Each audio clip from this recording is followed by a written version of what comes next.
A farm boy whom nobody likes one day accidentally ran into a rebellion led by a necromancer of the legacy profession. At the critical moment, he unexpectedly steals the necromancer's powers instead and obtains a second profession, gaining the ability to cultivate the undead. From that moment on, he began his rise from the bottom all the way to the peak of life. In Fengchuan City, the class awakening ceremony was about to begin. A young man stepped down from a carriage and thanked Uncle Jiang before watching him drive off. He thought that, just as expected from the annual awakening test, the place was incredibly lively. Within the barrier, humans underwent their profession awakening test once they reached adulthood. The professions varied greatly, and their rarity levels did too, ranging from N rank, R rank, SR rank, SSR rank, all the way up to UR rank. The rarer the class, the stronger the combat power, and anyone who awakened a powerful class could enter a better academy directly. All around him, young people who had come for their awakening were praying to legacy class holders for blessings, hoping for a better outcome than usual. Someone nearby was requesting that the great Master Berserker bless him with an S-rank class in this test. Another person urged the line to hurry since it was almost his turn. Someone else was sincerely asking the great heavenly maiden, whose stories she had admired since childhood, to bless her so she could become a noble legacy class holder. A different guy scoffed and commented that someone was daydreaming in broad daylight. Hearing all this made the carriage boy curious, so he asked a nearby teen what everyone was doing. The teen explained that rumors said a new legacy class holder would appear in this year's test, and since there were still 4 vacant legacy class slots, everyone was naturally praying as hard as they could. The carriage boy began to think that everyone was unusually eager to improve this year, which meant business should be good for him. Just then, a signal sounded and someone announced that the test was starting. Results were read out one after another. Lin, who with an R-rank class at level 10 and 13 mana points, when Sha with an N-rank class at level 8 and 8 mana points, and G5 with an F-rank class at level 34 and 55 mana points,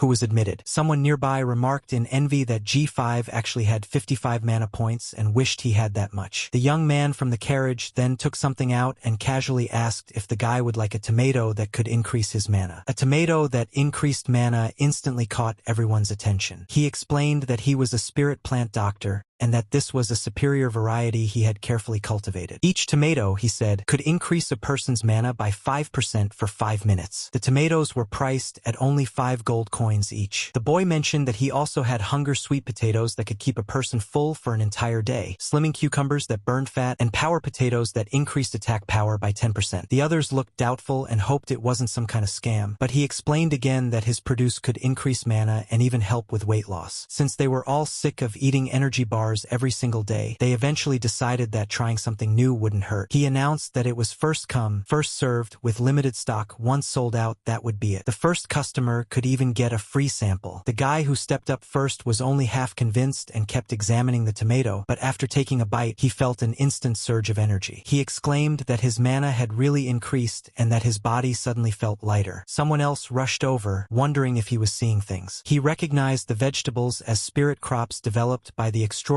Academy's Agri-Science Institute, supposedly supplied only to S-rank students. The boy explained that this was a special event for the testing assembly, and that everyone here had the potential to become students of the academy in the future. The man immediately asked to have all of the stock wrapped up for him. The others were not pleased and argued that they had been there first. Now that they had witnessed the effects firsthand, they also wanted to try them. The boy thought to himself that although he only had a farmer-type class, ever since reaching max level, the vegetables and fruits he grew somehow gained beneficial buffs. He admitted inwardly that he had used a few marketing tricks, but the effects of his produce were the real deal. Later, in front of a certain shop, another man appeared while the boy was packing his things. The man listed off the items he had brought: chestnuts and pumpkin seeds for 5 gold, flour and rhinoceros dung for 7 gold, sugar for making wine for 10 gold, along with mana and energy potions totaling 257 gold coins. The boy handed him 10 gold coins for his trouble. He then mentioned that he still didn't have enough money to buy high-grade fertilizer to improve the fields. The man thanked Brother Lin Fong and asked why he didn't simply grow more spirit plants if they were so useful. Lin Fong replied that it wasn't as simple as it looked. The man commented that it was a pity someone as talented as Lin Fong since childhood had ended up like this. Lin Fong told the man to hurry home since Auntie Zhao was waiting for him. After watching him leave, he couldn't help thinking that despite being called a genius since childhood, he had only awakened an N-rank farmer class. He joked inwardly that when he went to burn joss paper for his arch-druid father, the man might just jump out of his coffin in rage. Maybe it really was a case of opposites canceling each other out. A herbalist mother and an arch-druid father somehow produced a farmer. Still, when he thought about it carefully, he felt pretty satisfied with his peaceful life. He didn't have to go to the battlefield and lose his life like his father, and he wouldn't make his mother worry. Even if it was only for her sake, he had to manage their family farm properly. As he continued walking, he suddenly wondered why it felt like rain on a clear day. Before he could react, someone came crashing down right in front of him. Lin Feng froze and wondered if the city wall had collapsed or if the demon clan had broken in. A moment later,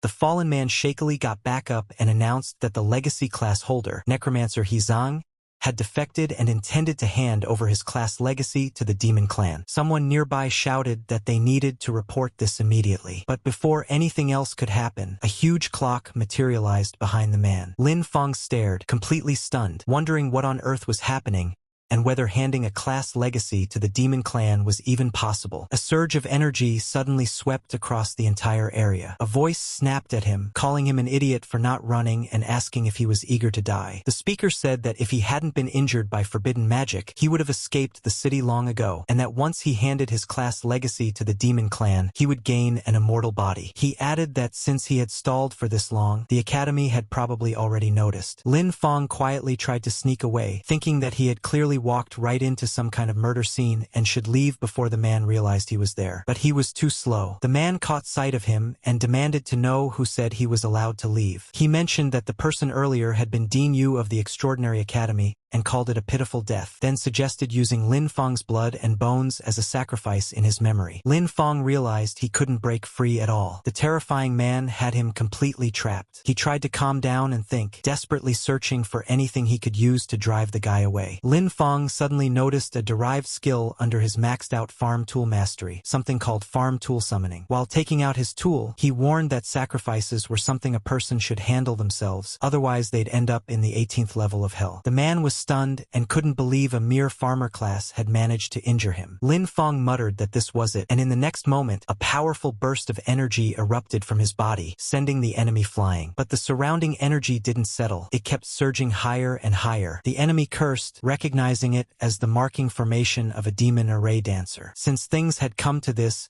he decided to take over Lin Feng's body and escape. His entire soul suddenly plunged straight into Lin Feng. Inside, the voice commented that although the farmer class was the lowest rank, Lin Feng's innate talent wasn't bad, and he should consider himself lucky to become its vessel. Lin Feng replied that he had trained diligently every single day since childhood, and if the demon wanted his body, he would have to earn it. The demon dismissed him, saying that low rank was still low rank and that its power was something Lin Feng could never reach. Lin Feng thought that luck clearly wasn't on his side this time, so they might as well go out together. He prepared to strike himself with the tool. The voice demanded to know what he was doing, but Lin Feng insisted that even if they both perished, he wouldn't hand over his body. He only hoped that if he died, he wouldn't have to listen to his father's complaints in the afterlife. Before he could act, a surge of energy erupted from his heart. The demon was shocked by the dazzling light and wondered if the kid's mana was exploding. The power continued to rise, making the demon panic, saying that it was impossible. He became bound and surrounded by countless restraints before everything was swallowed in a massive explosion. A notification followed, announcing that Lin Feng had obtained a new talent, the Legacy Class Necromancer. Lin Feng regained consciousness in shock. He was still alive and could still control his body. The demon hadn't succeeded. He then realized he could also manipulate the same aura the demon had used. Checking the notification window,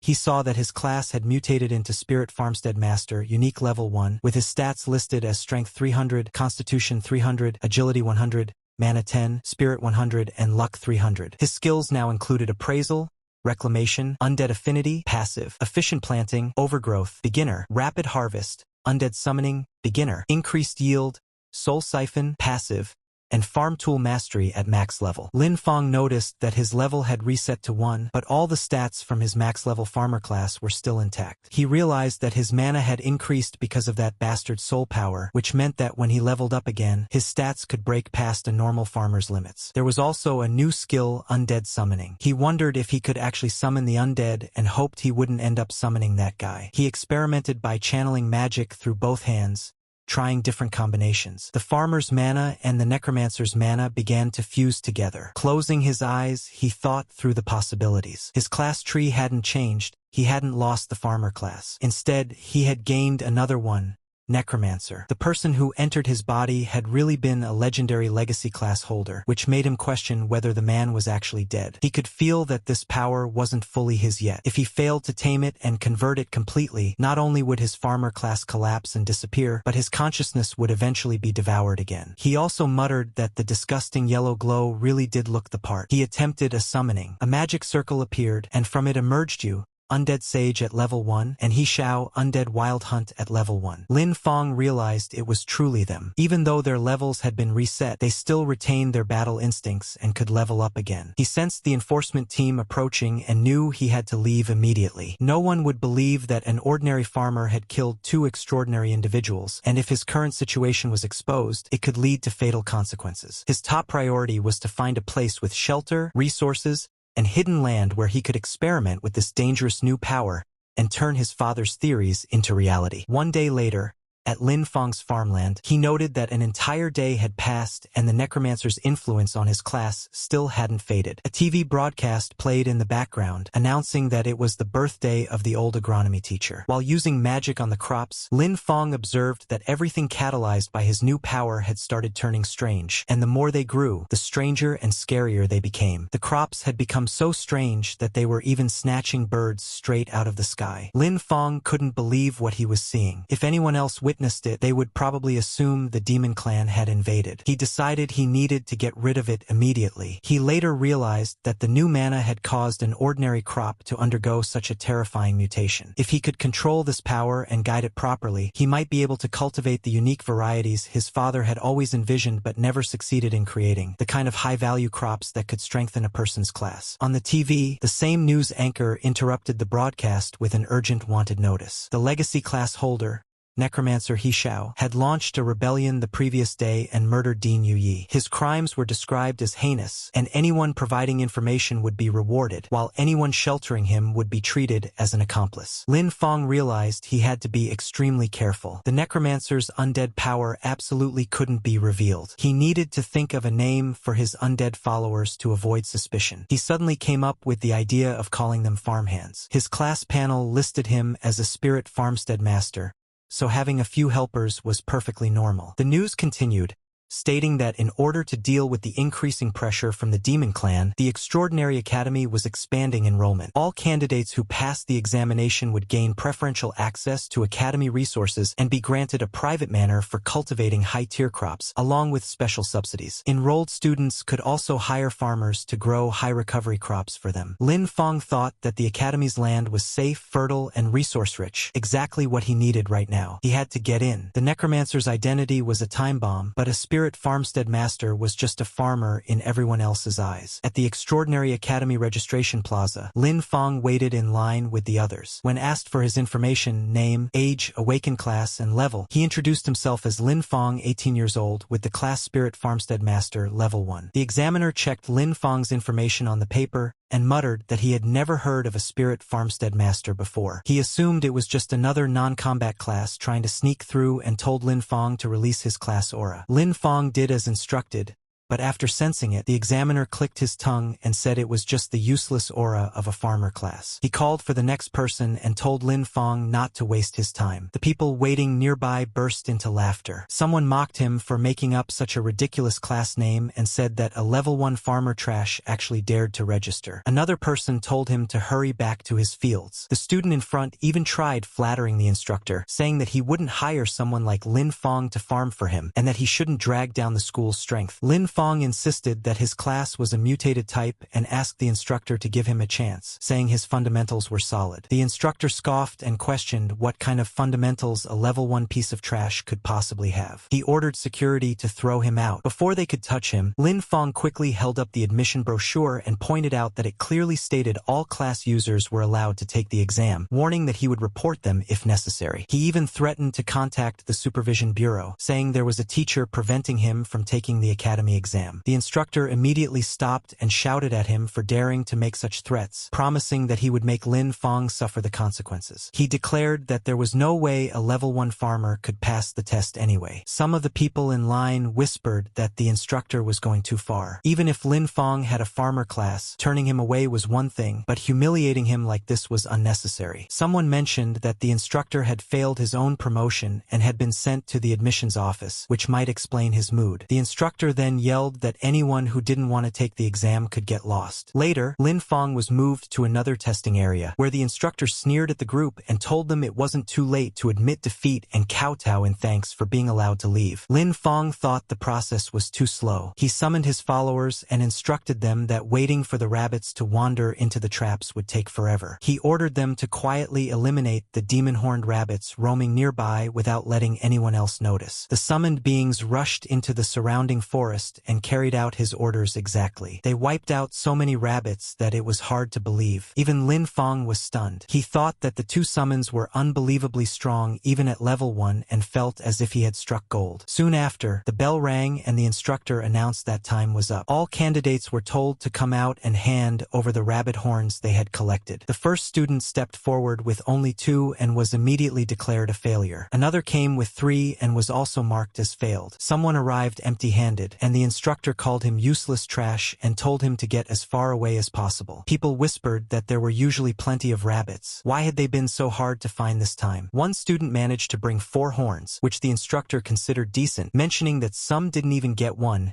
and would have to wait for the next enrollment expansion. Eventually, Lin Fong and the instructor came face to face. The instructor mocked him and demanded his haul, betting that he didn't have a single horn. But Lin Fong had collected so many that he needed a teleportation circle to bring them all out. The pile was overwhelming. The instructor was left staring with his mouth wide open, and even the student behind him couldn't hide his shock. The instructor counted a total of 500 demon-horned rabbit horns. Lin Fong calmly repeated that the total was 500 and asked if he would like to count them again. The instructor accused him of cheating. At that moment, the director arrived and cut him off, scolding him for making things difficult for a child at his age and demanding to know who had taught him such behavior. The instructor panicked at the sight of the director and nervously asked why he was there. The director said that if he hadn't come, all his pet rabbits would have been wiped out by someone with no professional ethics. He then informed Lin Fong that he had passed the preliminary exam. Lin Fong immediately bowed and thanked the director for his fairness. The director remarked that Lin Fong felt strangely familiar, which made Lin Fong uneasy. He worried that he had already been exposed, the last thing he needed after making it this far. The director suddenly asked Lin Fong what his relationship was with Professor Lin Xie. Lin Fong fell silent for a moment, relieved that the director didn't seem to have noticed anything unusual about his class. He then replied that Lin Xie was his father and asked if the director knew him. The director immediately brightened, saying that Lin Fong was the son of an old friend. Judging from the situation,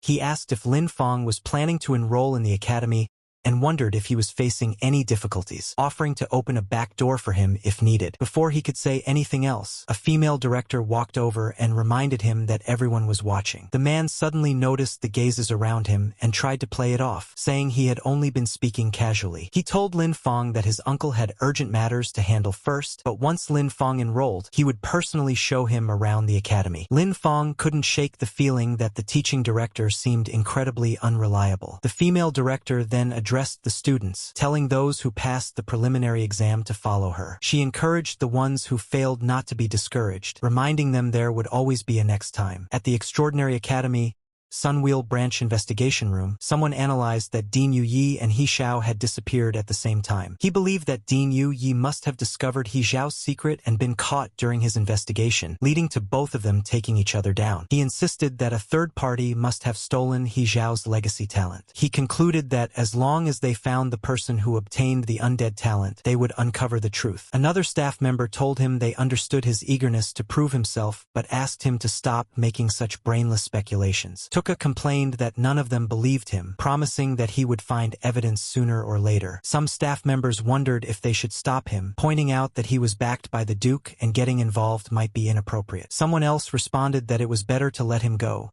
since the Sunwheel Academy was meant for cultivating elites, not for allowing people to shove their way in just for status. Just then, the director entered and announced that orders had come from above. Once He Xiao was found, they were to eliminate him on sight. One person asked what they should do if He Xiao was already dead. The reply was that he might have changed his appearance, and that anyone using necromancer skills should be eliminated without hesitation. At the Extraordinary Academy Re-Examination Mission Hall, the female director announced the re-examination requirements. All students were to clear the Level 5 special dungeon outside the city, the Demon-Horned Beast Lair, within a 3-hour time limit. The students immediately started panicking. They said that a level 5 dungeon was already pushing it when most of them were only level 4 or 5. Grinding down the final boss might barely be possible, but completing it within 3 hours sounded way too difficult, and they wondered if anyone could realistically do it. She clarified that they weren't expected to clear it alone. They were allowed to form teams with a maximum size of 5 people. After forming a party, they were to report back to her to register and start the timer. The hall instantly descended into chaos. Students shouted that they were looking for groups. Someone needed 2 more and wanted a strong front row warrior. Another claimed to be an elemental mage with explosive damage and was looking for a team, and one kid called out that he was just a little boy and asked if any big brothers would carry him. Meanwhile, Lin Feng was occupied with his status window when someone approached. He looked up to see a girl introducing herself as a level 7 magic type class user. She said she had seen his preliminary exam results and believed anyone who could kill that many demon-horned rabbits must be extremely strong. She politely asked if she could team up with him. Lin Feng thought that a level 7 player was definitely strong enough to solo the dungeon. If he were still just a farmer,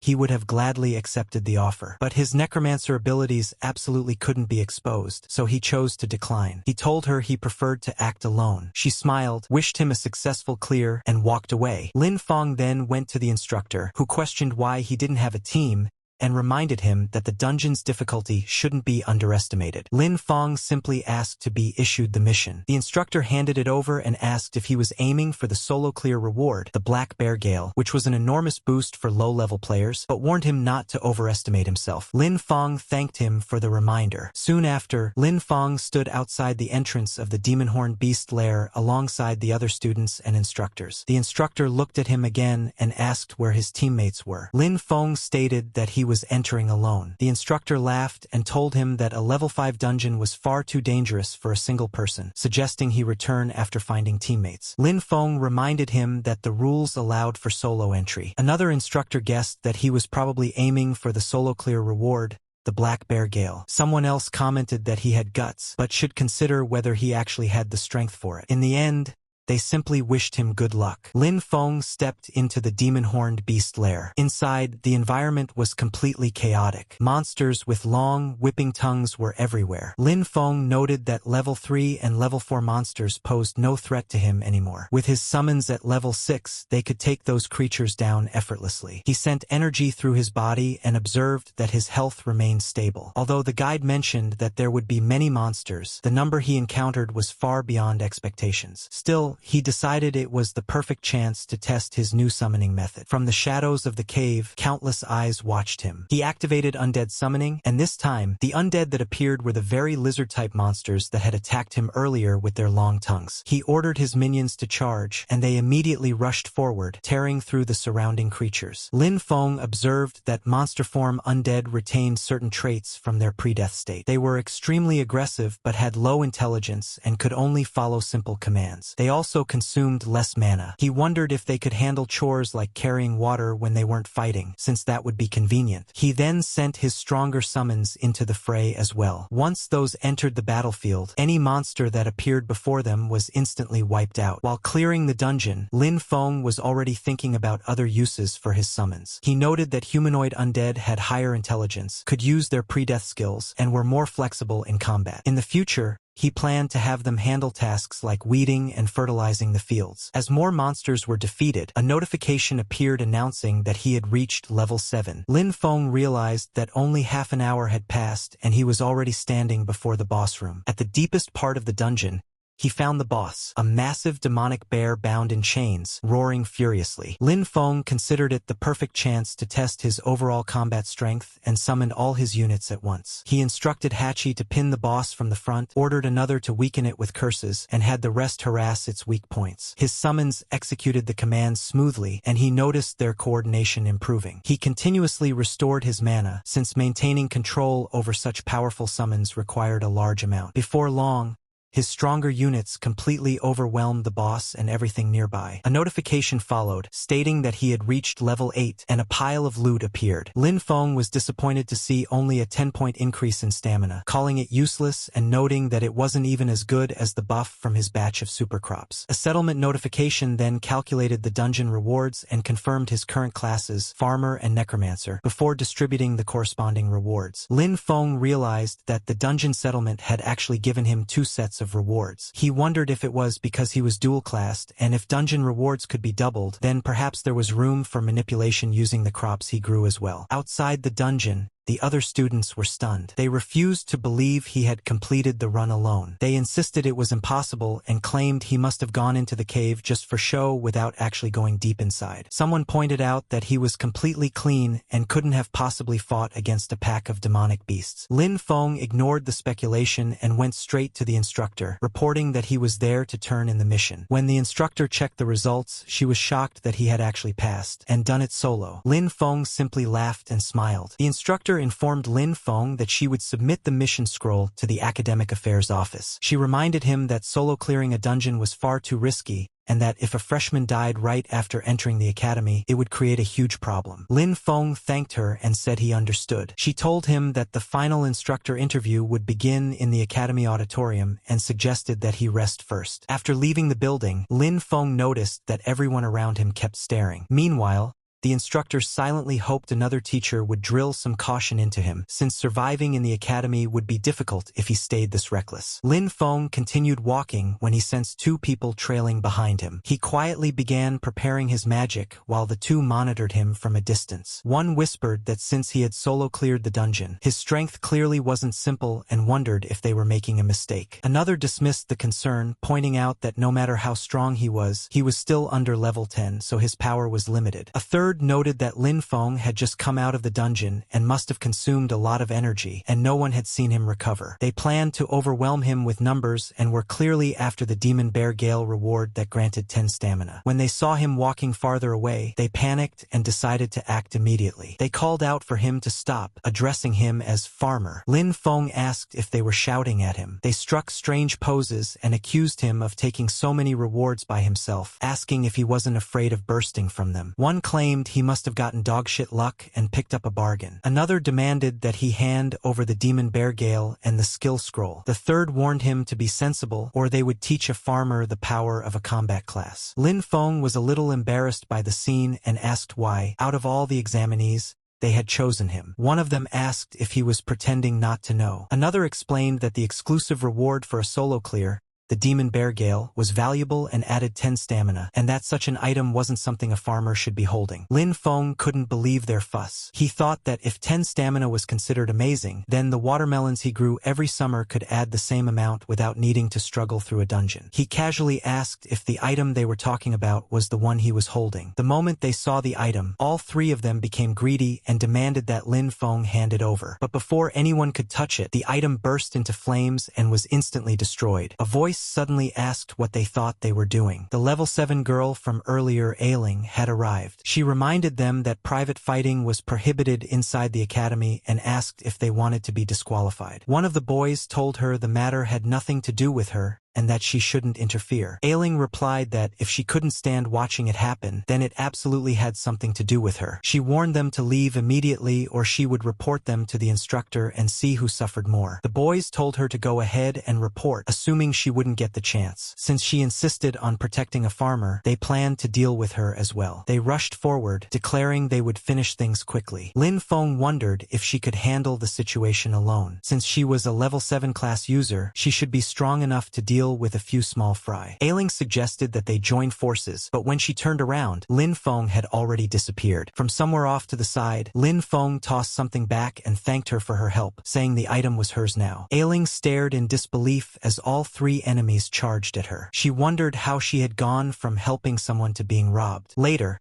inside a temporary independent restroom, Lin Feng examined the skill scroll that had dropped in the dungeon and found it useless in its current state. He wondered why and began injecting mana into it. A notification appeared. Realized new skill, Special Cultivation, Beginner, consumes mana and specific materials to cultivate and strengthen undead summons. Has a chance to increase their level, improve quality, or unlock new skills. Lin Feng confirmed that it worked and realized he needed to infuse mana from both of his classes simultaneously to activate it. He summoned his units and decided to test the new skill. After using Special Cultivation, both of his main summons advanced to level 8. The Demon-Horned Bear reached level 9, and the Demon-Horned Lizard Eagle advanced to level 7. Lin Feng was very satisfied with the results. Seeing how powerful his newly strengthened summons had become, Lin Feng couldn't help thinking that the only downside was not having new land to experiment on. He didn't want to ruin the fields at home just to test strange crops. He then spotted the girl from earlier. She called him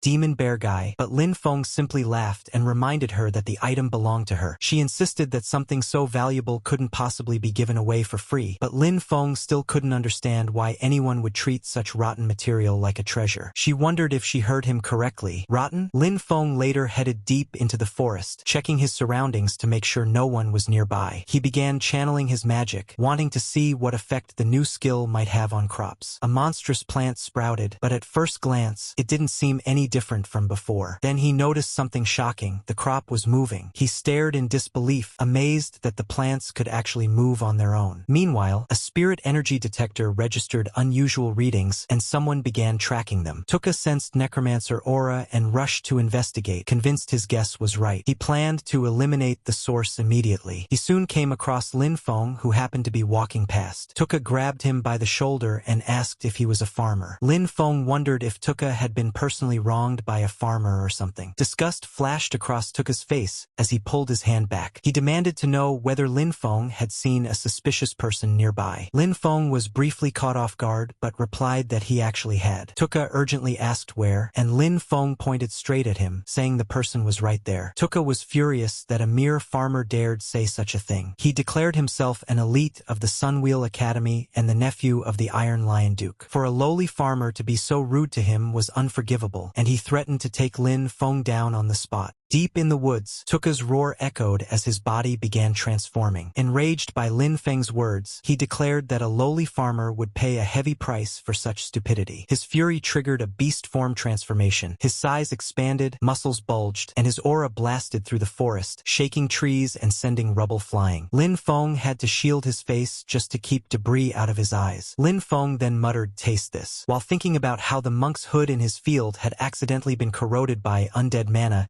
and gained a paralysis effect. The last time he tried some himself, he had been numb and unable to move for an entire day. Ground into powder, the stuff functioned perfectly as a natural anesthetic. He tossed the powder toward the raging beast. Tuka, blinded by anger, inhaled it without realizing. Within moments, his vision blurred, his limbs weakened, and dizziness hit him hard. He couldn't believe his strength was suddenly draining. Tuka demanded to know what method Lin Feng had used. Lin Feng calmly stood there, fingers pinching his nose shut, so he wouldn't inhale any of the powder himself. He explained that it was just monk's hood powder, something commonly found in fields, the very places Tuka claimed to despise. And now, that simple farmer's material had completely taken down the Duke's nephew. Lin Feng asked whether he still believed farmers were useless. If so, he called him stupid, saying farmers could do plenty of crazy things, sometimes more than combat classes, and could even beat them. Then, while Tuka lay paralyzed, Lin Feng walked up and delivered a solid punch straight to his beast form head. Later, when the transformation finally wore off, Tuka was seen bound tightly to a tree. Lin Feng told him that if he couldn't even beat a farmer, then he had no right calling himself an elite. He said he'd leave him there to cool off, and that when someone eventually found him, he should consider it a lesson learned. Suddenly, an academy-wide announcement called for all candidates to gather at the auditorium for the instructor interview. Lin Feng realized the interview was starting and rushed off, knowing he absolutely couldn't miss it. Outside the Extraordinary Academy auditorium, crowds had gathered. Many candidates weren't even interested in studying. They were just there for the girls, dreaming of a luxurious, carefree life funded entirely by their families, enjoying everything without effort or responsibility. Before real life eventually crushes their dreams, the pampered boys outside the auditorium keep gossiping as Lin Feng walks by. Someone whispers that he was the one who solo cleared the level 5 dungeon. Another claims he only knows how to run away and live off a woman. Someone else says he's far worse than Siqi and Bogu. Another adds that while Lin Feng might be strong compared to normal candidates, he himself is a level 5 elite, so the advantage is clearly his. Ailing approaches Lin Feng and tries handing the item back again, insisting she doesn't want to keep it. Lin Feng repeats that she should keep it. He has no use for it at all. He casually munches on something, and a notification pops up. Temporary Constitution +2. Temporary Constitution +2. People nearby are still staring at him instead of paying attention to their girls, who suddenly seem less interesting compared to the mysterious farmer who cleared a dungeon alone. Lin Feng, however, doesn't understand any of the fuss. He wonders why everyone treats such junk like a treasure and whether they're all idiots. Inside the auditorium, rows of instructors sit behind long tables. One of them announces that during the interview,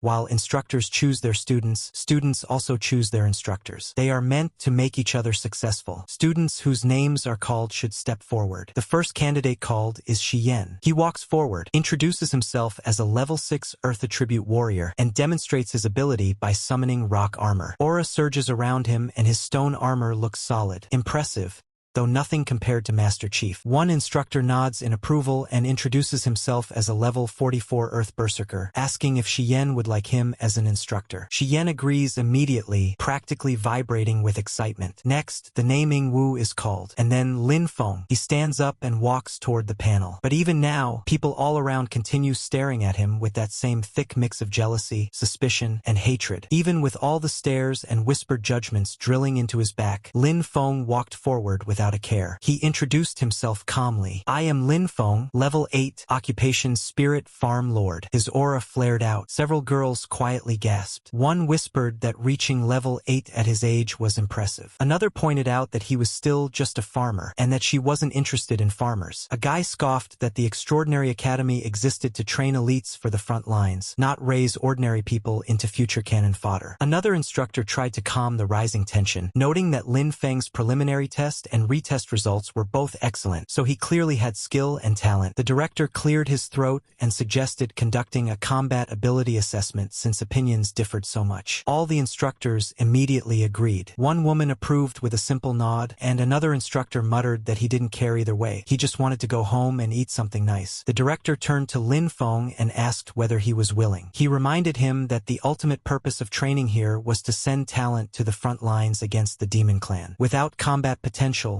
joining the front lines would only result in a meaningless sacrifice. Lin Feng's mind raced. A combat ability test. Right now, openly fighting would risk revealing his necromancer abilities, something he absolutely could not allow. He needed to be extremely cautious. For now, he forced a pleasant smile, hiding every trace of unease, and said he agreed. Later, at a temporary clearing within the auditorium grounds, everyone gathered to watch. The examiner, a powerful instructor, stood across from Lin Feng. He explained that the test was simple. Last 5 minutes against him to prove he had combat potential. The moment he activated his power, the ground trembled. His aura surged outward like a storm. The watching students buckled under the pressure. Many were forced to their knees, unable to withstand the weight of his spiritual force. They whispered in awe, asking whether this was truly the pressure of someone above level 40. Everyone in the audience suddenly froze. Through the crushing pressure of a level 44 instructor, they saw something that made their jaws drop. A normal little farmer was still standing there. He wasn't trembling,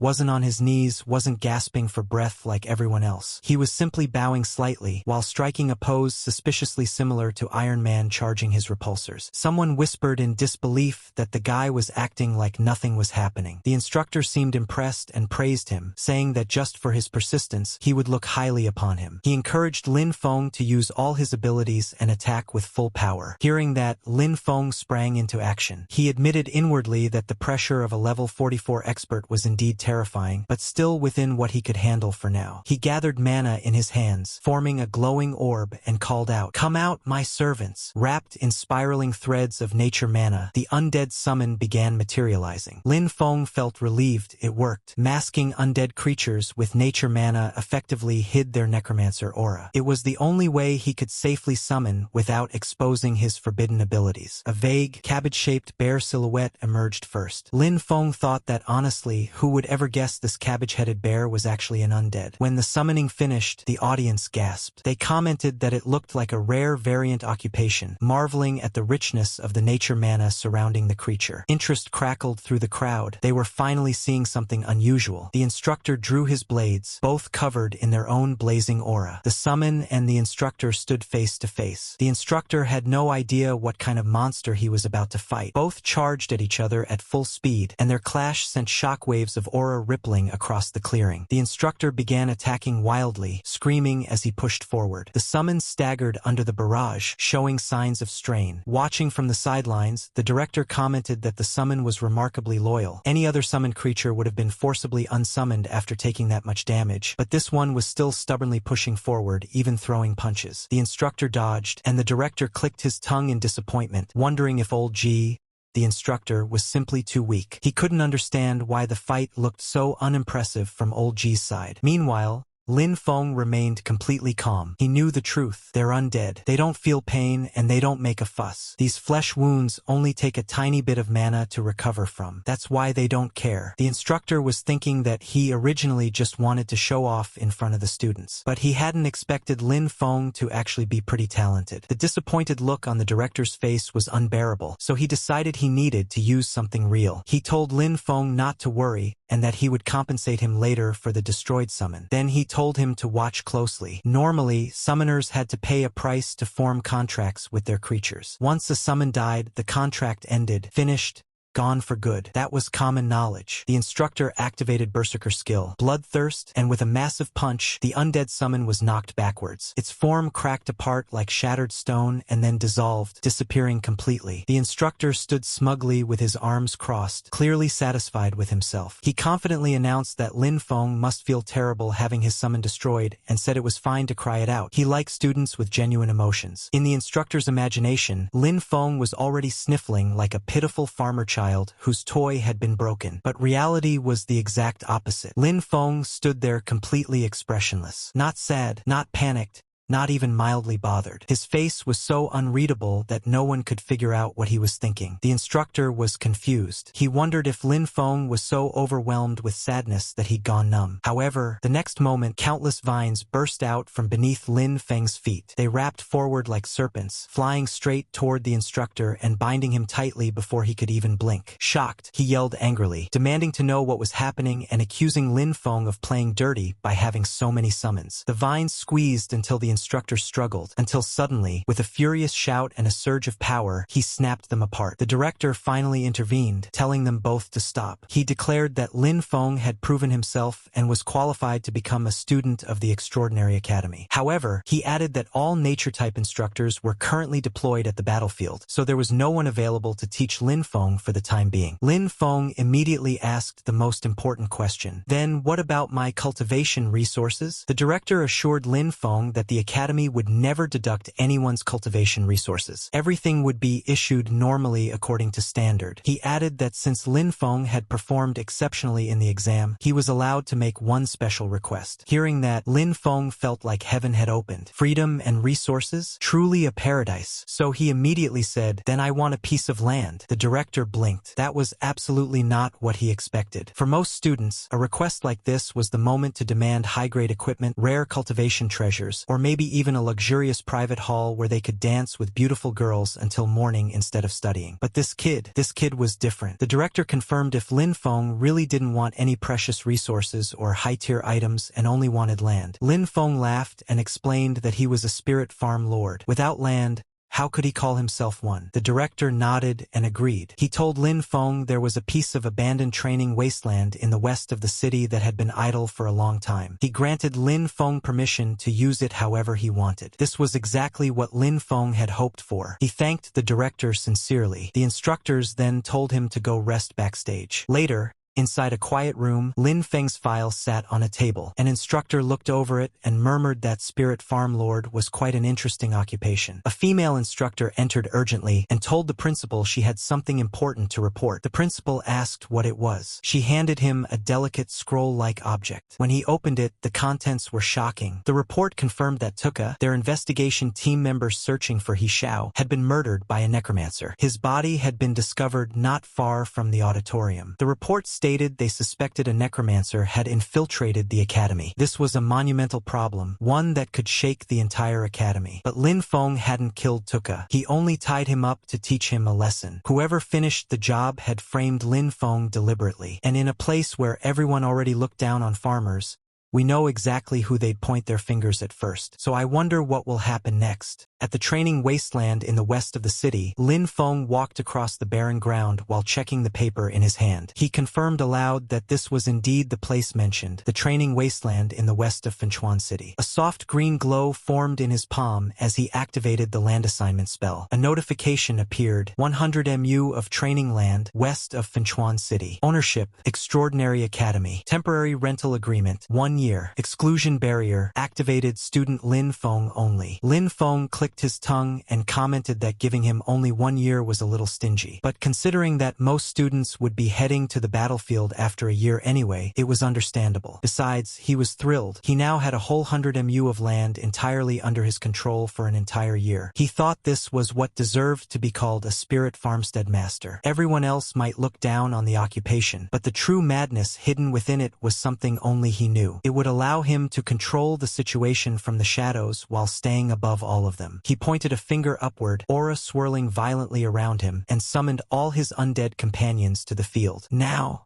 he said, let's get to work. Immediately, the entire group of summons scattered across the land. Some were plowing the soil, others were handling water channels, some zipped across the ground like tractors, tilling rows at incredible speed. Meanwhile, Lin Feng relaxed under the sunlight, stretching comfortably. Magic really does change lives, he sighed. The ancients truly didn't deceive me. Suddenly, someone tapped him on the shoulder. Lin Feng assumed the reclamation work was done and commented that their initiative must be stronger than he expected. But one of the undead only buzzed in response. Lin Feng inspected him closely and sighed. Expecting undead to have independent consciousness was still too much, he thought. Feeling slightly disappointed, he walked away. Unbeknownst to him, the celestial undead behind him looked confused, then smirked faintly. A hint of intelligence, one Lin Feng completely missed. Lin Feng entered the greenhouse, where he began inspecting the plants inside. Floating notifications hovered above each crop. Stamina +1 permanently unripe. Stamina +1 permanently unripe. Attack power +1 permanently unripe. Life +1 temporarily unripe. Seeing the glowing notifications above the plants, Lin Feng felt genuinely happy. He thought that while other people cultivated their strength through long, bitter training, he could improve using crops, balanced nutrition, and a solid foundation. It was truly a blessing. He also felt it was a pity that only he could make crops with these effects. If he could increase the yield and let everyone improve through his plants, wouldn't the demon clan be nothing more than clay chickens and pottery dogs before them? After tending to the greenhouse, he realized that just planting the special crops wouldn't be enough. He needed to plant plenty of ordinary crops outside to camouflage everything. Otherwise, the greenhouse's secrets would be discovered, and that was the last thing he could afford. Exposure would ruin all of the insane plans he was crafting in his mind. So for now, he simply rolled up his sleeves and got to work. 3 days later, the wasteland had completely transformed, bigger, greener, more alive than anything it had been in years. Lin Feng stood in the middle of the field, shovel in hand, demonstrating to his larger summons how to dig properly. He asked if they understood and hoped they would finally grasp what he meant. A few of the undead still looked confused as they clumsily mimicked his movements, but at least they were trying. He sighed with satisfaction, thinking that having this group of helpers made planting vegetables much faster. Then he noticed one of them doing something suspicious. Lin Feng shouted, "Hey, what are you doing?" The frightened undead flinched. He had been happily munching on a plump potato. Lin Feng marched over, and the undead stiffened in fear before slowly turning his head. At that moment, a notification appeared. Undead lizard, level 6, temporary. A bone density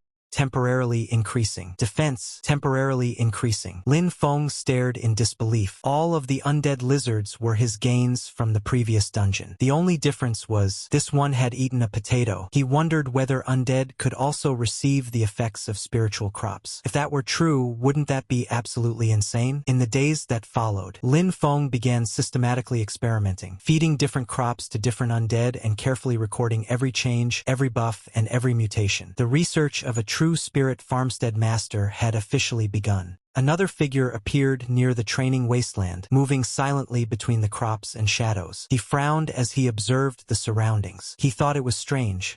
When he probed the area earlier, none of these structures or plants had existed. The barrier around the land seemed flimsy to him, nothing more than a paper-thin, marshy wall. He concluded he could tear through it with a single slash. He spotted only one person inside and wondered if the whole thing was a trap. The idea intrigued him. Just as he stepped forward, something beneath him triggered. He sensed it too late. He tried to stop whatever was happening, but chaos erupted instantly. Something burst out of the soil and exploded right beneath him. The sudden blast startled him, though he managed to dodge at the last second. He scoffed, saying that this level of trickery wasn't enough to deal with him. But then more of those explosive things began erupting from underground, angry, pulsing, swelling with unstable energy. Now even the intruder felt a chill crawl up his spine. He cursed, demanding to know what these things were. A chain of massive explosions followed, so intense that the shockwaves were visible from far away. The blasts all seemed rooted to a glowing green form deep beneath the ground, a magnificent being, like a fragment of the Earth's own spirit that Lin Feng had grown, watching the intruder with eerie luminous eyes. Through thick smoke, the intruder staggered back. He cursed again, saying that if he didn't need to gain the Duke's trust, he would never have come here a second time. He vowed that once he cut Lin Feng down, he wanted to see whether these explosions could stop him. He then began slicing through everything, roots, plants, vines, and all the careful work Lin Feng and his undead had put into the field. He didn't care about the effort, he only cared about destruction. But as he hacked through the growth, something unusual caught his attention. He paused and sensed a faint aura, an aura belonging to the undead. His expression changed. A memory surfaced,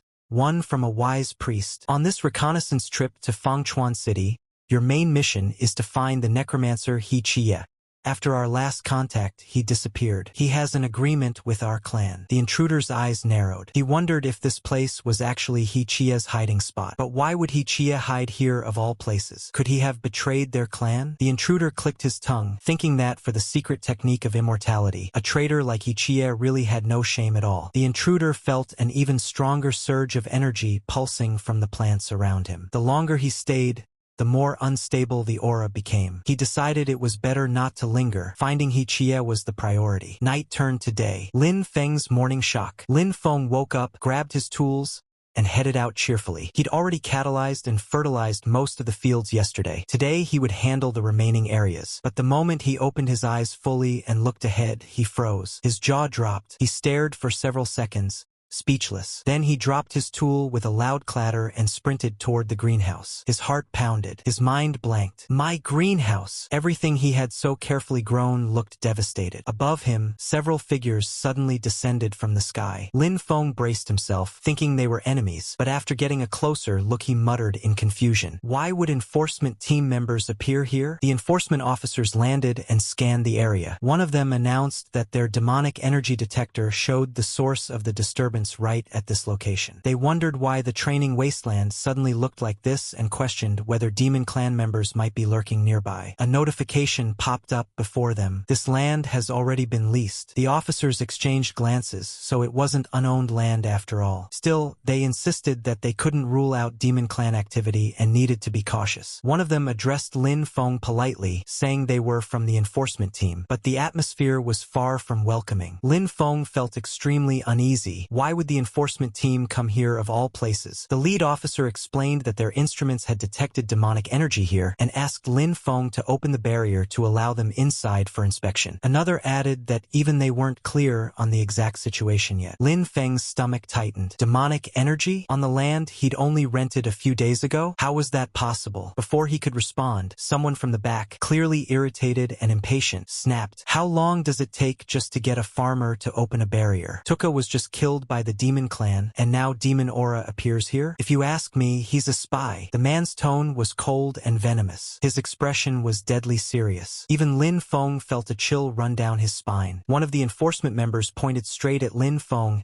and coldly ordered him to surrender, calling him a spy. His expression was deadly serious, the kind that made it clear he was ready to do whatever it took. He wasn't about to show mercy to a lowly farmer. Another enforcement member spoke up, saying that the captain might be acting a bit impulsively. After all, 2 people had just died, and demonic energy had appeared here again. Under those circumstances, Lin Feng was indeed highly suspicious. In truth, both enforcement members were already wary of Lin Feng. In fact, the fact that he was a farmer made them even more suspicious. In their eyes, a farmer couldn't possibly cause something like this on his own, so the only explanation was that he must be a spy. A spy who didn't act directly, but instead helped the demon clan from behind the scenes. One of them asked Lin Feng to cooperate with the investigation and open the barrier. Lin Feng felt his heart sink. He knew he absolutely couldn't let them in. After everything that had happened inside the field, letting the enforcement team investigate freely would be disastrous. He had to find a way to drive them away. Putting on an innocent,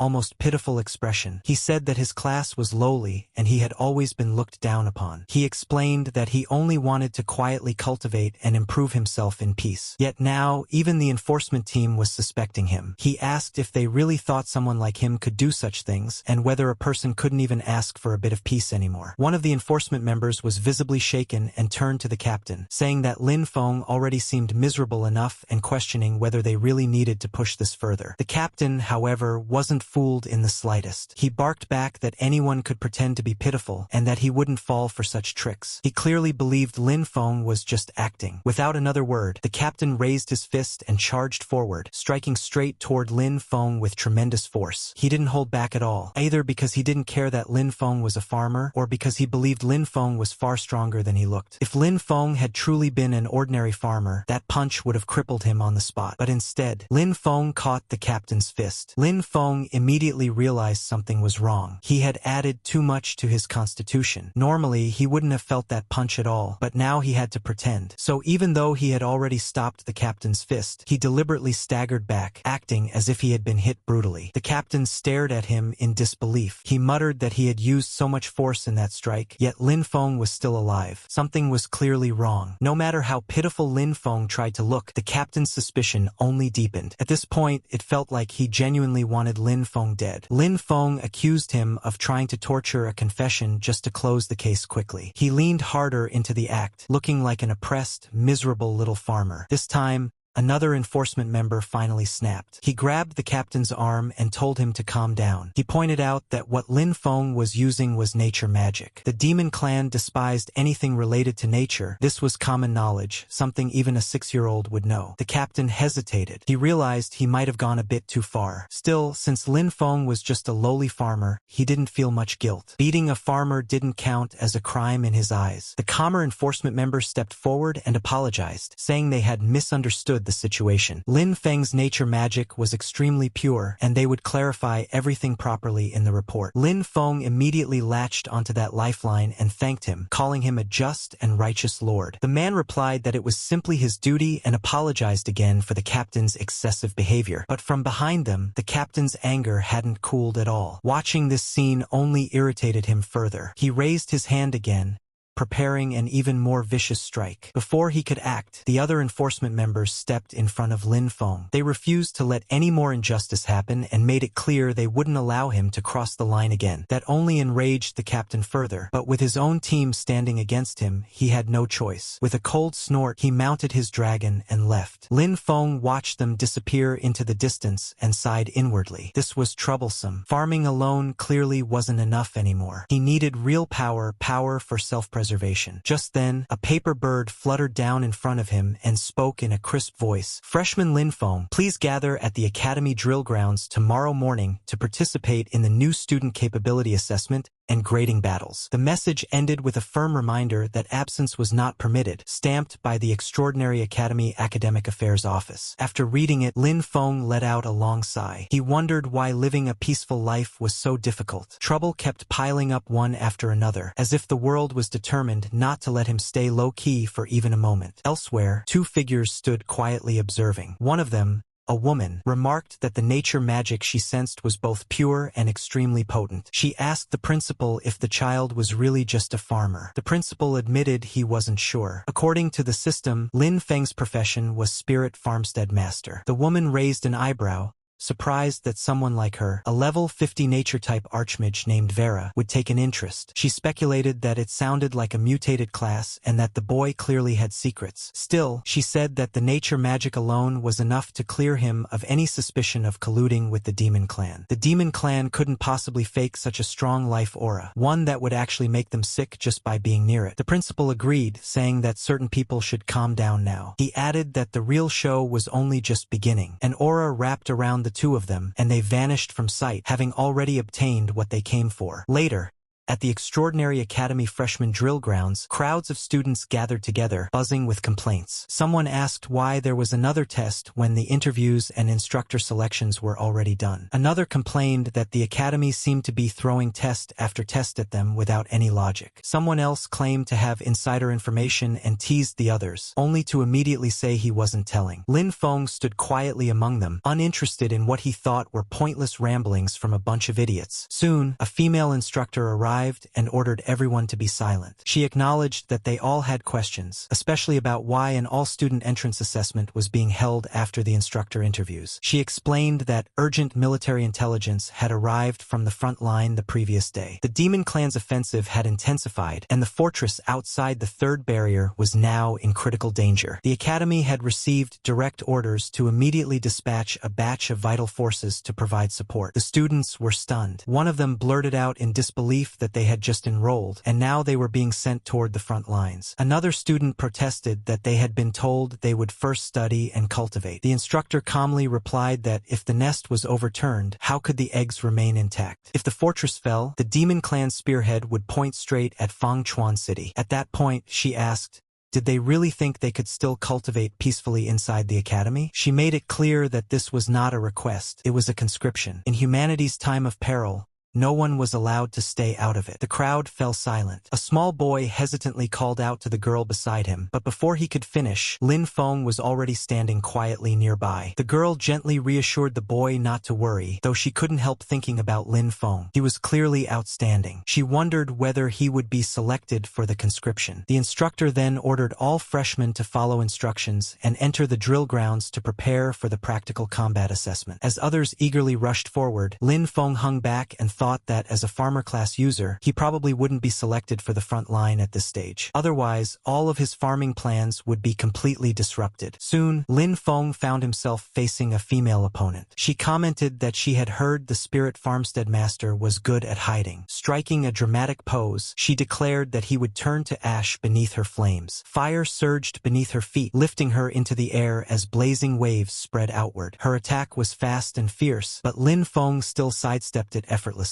He remarked that it was too slow and that her magic condensation was insufficient. He even added that her fire couldn't roast the sweet potatoes in his field. That comment enraged her. She immediately began chanting again, calling upon a greater fire spirit. Flames erupted even more violently this time, but Lin Feng had no interest in seeing what else she could do. He just wanted the match to end quickly. He stepped in and struck, pointing out that her wind-up was far too long and that such techniques would never work in real combat. She was sent flying. The result was announced. Lin Feng was the winner. Battle after battle followed. Lin Feng versus Ryan. Lin Feng versus Zomo. Lin Feng versus Lin Zishi. Lin Feng versus Luna. Lin Feng versus B Mul. Lin Feng versus Gramble. Lin Feng won every single match. After so many consecutive victories, he finally thought that this should be more than enough. If things continued like this, he figured he could afford to lose the next few matches. A woman approached Lin Feng and told him that with his current talent and potential, he was fully qualified to aim for a higher platform. Lin Feng thanked her politely, though he honestly had no idea what this higher platform was supposed to mean. She explained that by accumulating credits and passing further assessments, he could advance to the higher-level Sunwheel Academy. There,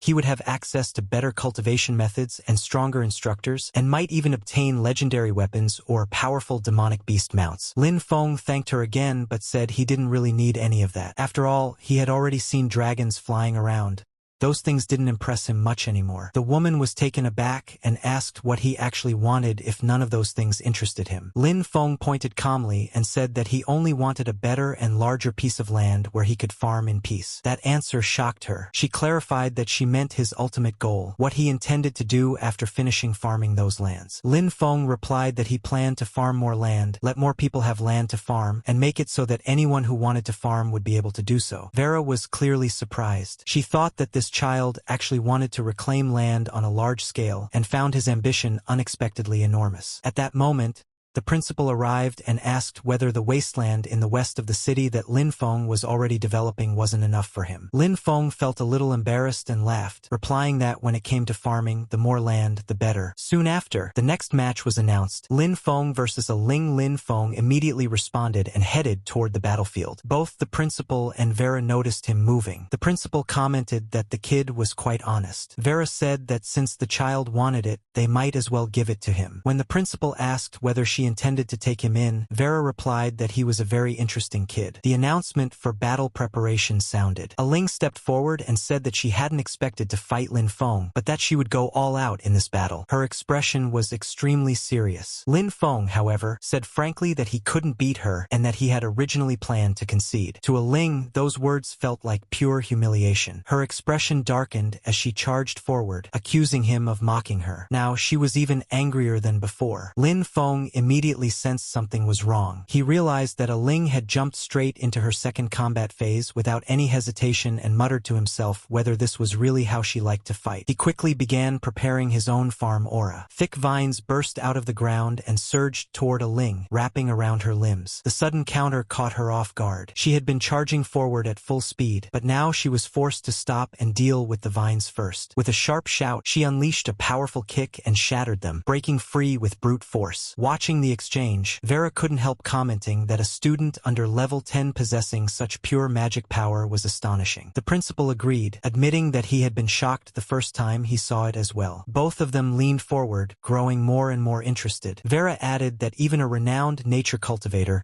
who had reached level 80 didn't possess magic power as pure as Lin Feng's. She concluded that this child's future achievements would be limitless. As fiery bursts from a Ling collided with the restraining vines summoned by Lin Feng, the scene left them genuinely impressed. The principal remarked that such a high-quality seedling was extremely rare and that, with proper guidance, his growth would be terrifying. Before he could finish, Vera spoke decisively, saying she had already made up her mind. She wanted to take Lin Feng as her teacher. She repeated herself to be absolutely clear. The principal nodded at first, saying it wouldn't be bad if she became his teacher, then suddenly froze. Something felt very wrong. He turned to her slowly and asked if she had said that backward. Vera calmly replied that she hadn't misspoken. She meant exactly what she said. She wanted to take Lin Feng as her teacher. The principal stared at her in disbelief and demanded to know whether her brain had been burned by the demon clan. Vera replied that even if it had been burned, she would still make the same decision. She was clearly far too impressed by Lin Feng and perhaps wanted something more than just a teacher-student relationship. At the Extraordinary Academy freshman drill grounds, a fierce battle was taking place at high speed. Both fighters were going all out, their power clashing again and again. Lin Feng thought to himself that he had already shown enough strength. He felt that if he pretended to weaken and admitted defeat, everything would go according to his plan. But suddenly, a voice came from behind, warning him that if he kept slacking off, the academy would take back the land in the west of the city and give it to someone else. Hearing that, Lin Feng's expression changed. He immediately thought that this was bad and that he could not allow that to happen. Taking back the land was absolutely unacceptable. Even the woman fighting him noticed the shift. Just moments ago, he had been defending passively, but now his aura completely changed. He was no longer holding back at all. Green, plant-like energy began flowing through his body as he channeled it into his hand. The woman also prepared herself, gathering flames and forming a massive fireball. She launched it straight toward him without hesitation. Lin Feng stepped forward and punched through the attack, shattering the flames instantly. Then he told her to take his serious punch. As the attack rushed toward her, fear flashed through her mind. She could feel how terrifying the power behind it was. Lin Feng then calmly said that she should just let him win. The people watching were completely shocked. One of them said that Lin Feng,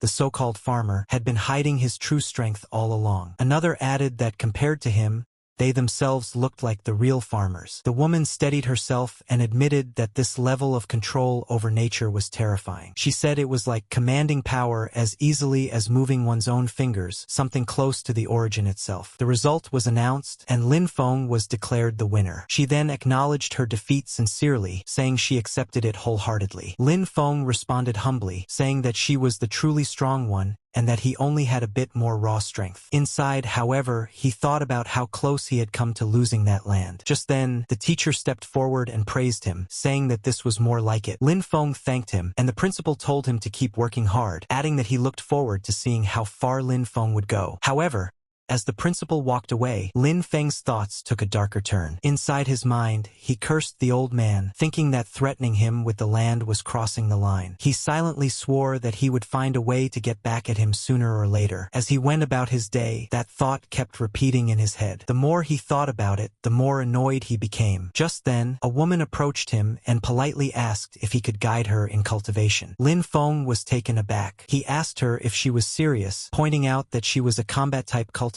asking a farmer for guidance. She introduced herself as Vera and said they had never met before, but she had witnessed his match. She explained that his use of natural mana was flawless, full of vitality and life, and unlike anything she had ever seen. She admitted that she had been stuck at her current realm for a long time, and felt that his path might give her some insight. Lin Feng felt a bit embarrassed by the praise, though he couldn't deny that it felt good. He asked if she was also a nature-type cultivator and mentioned that the Academy's nature instructors were still away on the battlefield. He added that he was just a farmer and didn't really have anything to teach. Vera quickly responded that skill mattered more than status. She said she didn't need to formally become his disciple and only wished to observe him occasionally, even if it was just watching him work in the fields. Feeling his natural aura up close would be enough for her, she said, and then she even bowed deeply. Seeing her bow like that made Lin Feng panic internally. He thought that this was bad, very bad. If people found out what he was really growing in his fields, it would cause huge trouble. He immediately tried to refuse, saying that he was only a farmer with brute strength and that he truly had nothing to teach. At that moment, the principal stepped in and told him to agree, saying that she was being sincere and that he should do it for his sake. He then leaned closer and whispered something into Lin Feng's ear. Hearing those words, Lin Feng froze again. Whatever the principal had said clearly hit a nerve, and he muttered that it really wasn't a good idea. But before he could object further, the matter was settled. Vera immediately thanked him excitedly, saying she would be very careful not to disturb him. She asked if she could start right away, even offering to go with him immediately. Seeing how eager she was, and remembering what the principal had whispered, Lin Feng could only sigh inwardly, realizing he had once again been pushed into something troublesome. He told her it was up to her and mentioned that his place was on the west side of the city. Not long after, at the West City Training Wasteland greenhouse outskirts, Vera could be seen busily moving around, helping out wherever she could. She kept asking if there was anything she could do. Watching her, Lin Feng thought that her attitude was at least sincere. Still, he reminded himself that he absolutely could not let her see what was really growing inside the greenhouse. As Vera wandered around, she examined the crops and commented that she would first get familiar with the surroundings. Lin Feng told her to just take a look around outside for now, explaining that he was busy tending to newly bred seedlings and that they required special care. While observing the plants,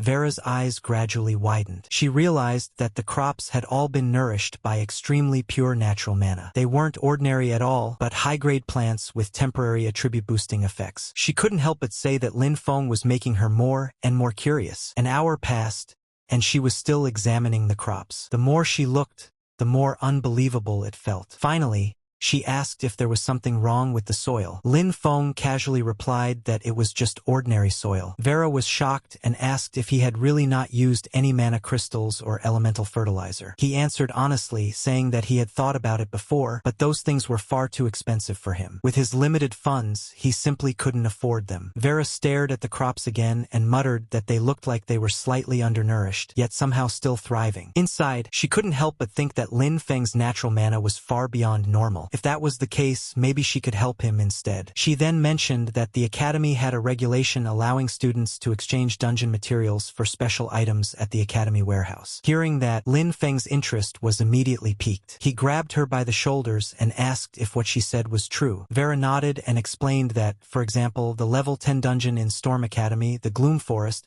had a boss called the Shadowfall Kobold Chieftain. His Fong could be exchanged for a bottle of Earth Pulse. However, she added that level 10 dungeons were extremely dangerous and usually required a full team of 5 to challenge safely. Vera nodded and said that it was true, although the regulation was going to be cancelled soon. Hearing that, Lin Feng immediately clenched his fists in excitement and said that this was perfect. He added that there was no time to waste and that he would head there right away. Vera was stunned by his reaction. She quietly thought that perhaps only someone with such a pure and straightforward heart could nurture such pure natural mana. Soon after, Lin Feng arrived at the entrance of the level 10 dungeon, Gloom Forest. A few guards were standing at the gate. When they saw him approaching, one of them scoffed and asked what that farmer-looking guy was doing there, wondering if he had come to dig wild vegetables in the dungeon. Another guard laughed and pointed out that he was even carrying a hoe. Someone else recognized him and mentioned that he was the freshman named Lin Feng, only level 8, and questioned whether he had lost his mind trying to challenge a level 10 dungeon alone. Lin Feng calmly took out his identification and handed it over, saying that he wanted to apply for a solo entry into Gloom Forest. The instructor on duty frowned and reminded him that his level was insufficient and that entering alone would be extremely dangerous. However, Lin Feng calmly replied that according to academy regulations, any registered student had the right to apply. The instructor hesitated, clearly unsure. But just then, after noticing someone nearby, his expression changed. He cleared his throat and said that the regulations were indeed as stated, then reminded Lin Feng to act within his limits and retreat immediately if things became dangerous. As Lin Feng walked past, whispers followed him from all sides. Some mocked him, saying he was an idiot who didn't know his place. Others said he was just another rookie cannon fodder who would probably die inside. A few even commented that it would be embarrassing for the academy if someone like him died in the dungeon. Ignoring them all, Lin Feng stepped into the dungeon. Inside the Gloom Forest, dark mist filled the air as monstrous figures began charging toward him from all directions. Seeing this, Lin Feng calmly gave an order, telling Qi, Yu, and Yi to clear the path and push forward. He told them to move fast and cleanly. The summoned beings immediately surged ahead, slaughtering the monsters with ease. Compared to them, the dungeon creatures were nothing. Watching the battlefield, Lin Feng calmly issued another command, saying that it was time to rise. In response, a new undead figure emerged, an existence formed from fallen remains. It was the Shadowfall Kobold Chieftain, now reborn as an undead, its level clearly marked at 12. Seeing the final monster appear, Lin Feng immediately judged the situation. To him, this was clearly the dungeon's final boss. He felt a bit disappointed and thought that this dungeon really wasn't much after all. Wanting to finish things quickly, he gave a simple order, telling his summons to move in. The moment the Shadowfall Kobold Chieftain tried to attack, the summoned beings rushed forward and struck it head-on. Overwhelming power erupted, and before the monster could even struggle, it was completely crushed. A system notification appeared. It announced that the Shadowfall Kobold Chieftain had been defeated, experience had been gained, and Lin Feng's level had increased to level 9. Another message followed, stating that the chieftain's Fong had been obtained. Immediately after, a new notification appeared, stating that the target could not be converted into an undead due to insufficient summoner level. Conversion failed. Seeing this, Lin Feng felt a slight sense of regret. He realized that his current level was still too low to summon such a powerful undead. Still, he wasn't too bothered. The main objective had already been completed. He glanced at the Fong in his possession and thought that since the item was secured, it was time to head back and exchange it for fertilizer. With that, he exited the dungeon. Outside the entrance, the same group of people were still gathered. Vera was among them. Someone beside her was saying that the frontline forces were already under pressure and that resources were limited, questioning whether it was really appropriate to exchange such valuable materials. Vera calmly responded that it wouldn't affect the front lines, explaining that what was being exchanged was fertilizer meant specifically for nature-type cultivators. The person hesitated but eventually admitted that they did have a decent stock of that material. At that moment, a system announcement echoed through the area. It declared that the first ever solo clear of the Gloom Forest dungeon had been achieved, naming Lin Feng as the clearer. The evaluation was listed as SSS, and the reward was announced, 1 heroic spirit fragment. The crowd immediately erupted. Some people shouted in disbelief, saying that the heroic spirit fragment was an incredibly rare item capable of strengthening the soul and enhancing class potential. Others accused him of cheating, claiming that there was no way a level 8 student could solo a level 10 dungeon and receive an SSS evaluation. Several people demanded a strict investigation, insisting that the Academy reclaim the reward, especially the heroic spirit fragment. They argued that someone like him did not deserve it. Listening to all the noise,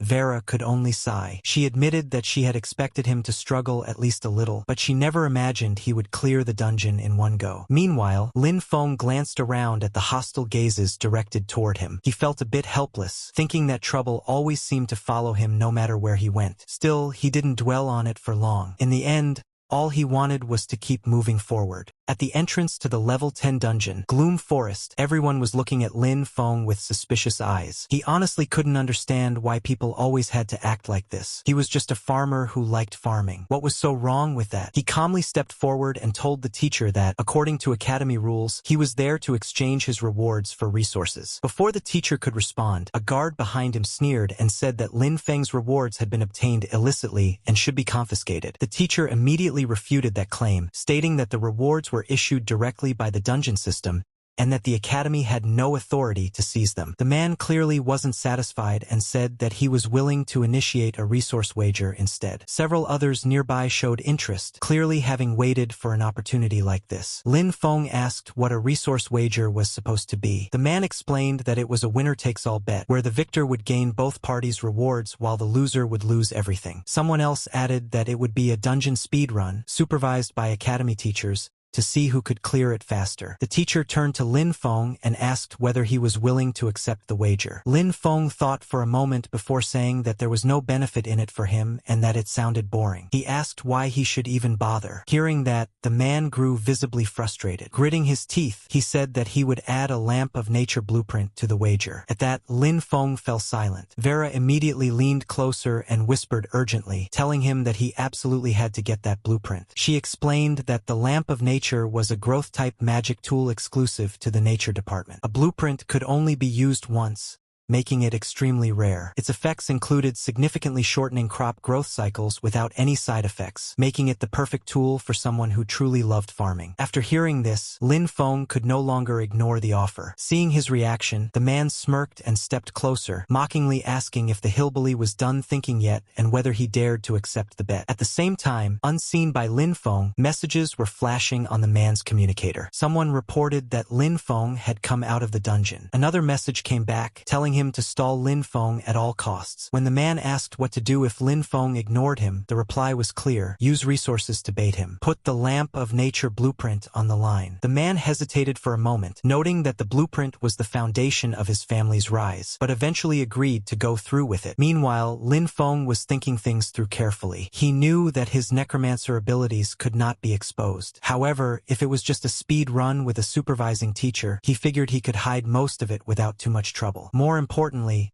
the lamp of nature was simply too valuable to pass up. For what he planned to do next, it was a perfect fit, one that would greatly accelerate his progress. With that thought in mind, his decision was already made. Lin Feng finally nodded and said that he accepted. The other guy immediately burst out laughing, saying that this was perfect. He added that, with a teacher supervising, Lin Feng would be exposed very soon. Soon after, they entered the level 10 dungeon, Gloom Forest, through the portal. As they stepped inside, the supervising teacher turned to Lin Feng and asked how he had managed to clear the dungeon earlier. Lin Feng calmly replied that he would simply show his strength. As he spoke, a swirling green aura began spreading from his hands. He then called out for his farm hands to come forth. In the next instant, numerous figures appeared behind him. They were all summons, and the scene was undeniably shocking. The teacher was slightly stunned. The summoning speed was incredibly fast, and the quality of the summoned troops looked extremely high. From the teacher's perspective, this was a perfect opportunity to observe exactly how Lin Feng had managed to solo clear the dungeon. Even he couldn't help feeling excited as the dense green aura filled the surroundings and plant-based summons continued forming one after another. Then Lin Feng gave a simple command, telling them to attack with full force. Almost immediately, monsters began rushing toward them. The plant summons surged forward and unleashed their power, crushing the incoming wolves one after another. Green explosions erupted everywhere as the monsters were completely wiped out. The scale of destruction was overwhelming, yet it conveniently helped Lin Feng keep his true secrets hidden. The summons didn't stop there. They continued advancing, unleashing even more magic and leaving no monsters alive in their wake. Seeing this, the teacher couldn't hide his shock. He realized that it had taken less than a minute to completely wipe out a kobold patrol squad of the same level. The power on display felt terrifying. He couldn't help wondering whether this was the result of a special class. Lin Feng then calmly reported that the Kobold Patrol Squad had been cleared, and that they were moving on to the boss room. As they advanced deeper, a dark aura began spreading through the forest. From within it, an even more sinister presence emerged, roaring as it appeared. Lin Feng remained calm and gave another order, telling Xiande to raise the shield and advance, while the others followed closely behind. He added that if any kobolds attempted to flank them, they were to strike without mercy. Once again, green energy surged forward in powerful waves, repeatedly obliterating the monsters in their path. When the boss monster finally charged in with a massive attack, the summons braced themselves. Since they were formed from aura, the damage they took was minimal. They immediately counterattacked. The combined strike sent the monster flying backward, crashing into the surroundings and filling the area with debris, smoke, and chaos. The teacher was completely shaken. Inside his mind, he felt that someone with this level of combat potential absolutely had to be reported to the principal immediately. Not even a single second could be wasted. The boss monster lay smashed into the ground as green aura continued to surge around Lin Feng. Slowly, the aura began to fade, but the monster remained motionless. The dungeon was clearly about to enter the reward phase, yet the teacher was still struggling to process what he had just witnessed. Lin Feng calmly asked whether he had proven himself now. The teacher answered without hesitation, saying that there was no doubt about it and that Lin Feng had more than proven himself. After that, they began heading back. As they walked, the teacher noticed that Lin Feng was not following him out of the dungeon and asked whether he was leaving. Lin Feng replied that having the teacher verify things was already enough. He added that the scenery inside the dungeon was actually quite nice and that he wanted to look around a bit more. The teacher nodded, waved, and said that he would head out first. He reminded Lin Feng that the dungeon would reset half an hour after being cleared and told him to keep an eye on the time. As soon as the teacher disappeared through the portal, Lin Feng turned and walked straight toward the fallen boss. He thought about how his level hadn't been high enough earlier, then decided to try again. Dark energy gathered as he activated his ability once more. With a firm command, he ordered the monster to rise. From the shadows, the same boss slowly stood back up, now reborn under his control. Lin Feng had gained a new and extremely powerful summon. Soon after, Lin Feng exited the dungeon. At the entrance, the students who had been doubting him earlier stared in shock. One of them exclaimed that the fierce guy was finally out. Another nervously admitted that he had mocked Lin Feng before and wondered whether Lin Feng might hold a grudge. Someone else quickly suggested that they all leave together. None of them wanted to stay any longer. The last thing they wanted was to provoke someone like him. The teacher then stepped forward and officially announced that, in the name of Extraordinary Academy, Lin Feng had proven himself. He handed over the rewards and compensation that rightfully belonged to him. As Lin Feng accepted the bag and the blueprint, a faintly smug expression appeared on his face. He wanted everyone watching to understand one thing clearly. This was not someone they should mess with. Inside, he felt genuinely satisfied. Vera then explained to him that after the administrator came out to testify, the guy who had challenged him realized he was in the wrong, dropped the items, and ran off without another word. Lin Feng glanced at the rewards and immediately focused on what mattered most to him. He cheerfully remarked that, with fertilizer secured, a full harvest was guaranteed. Before leaving,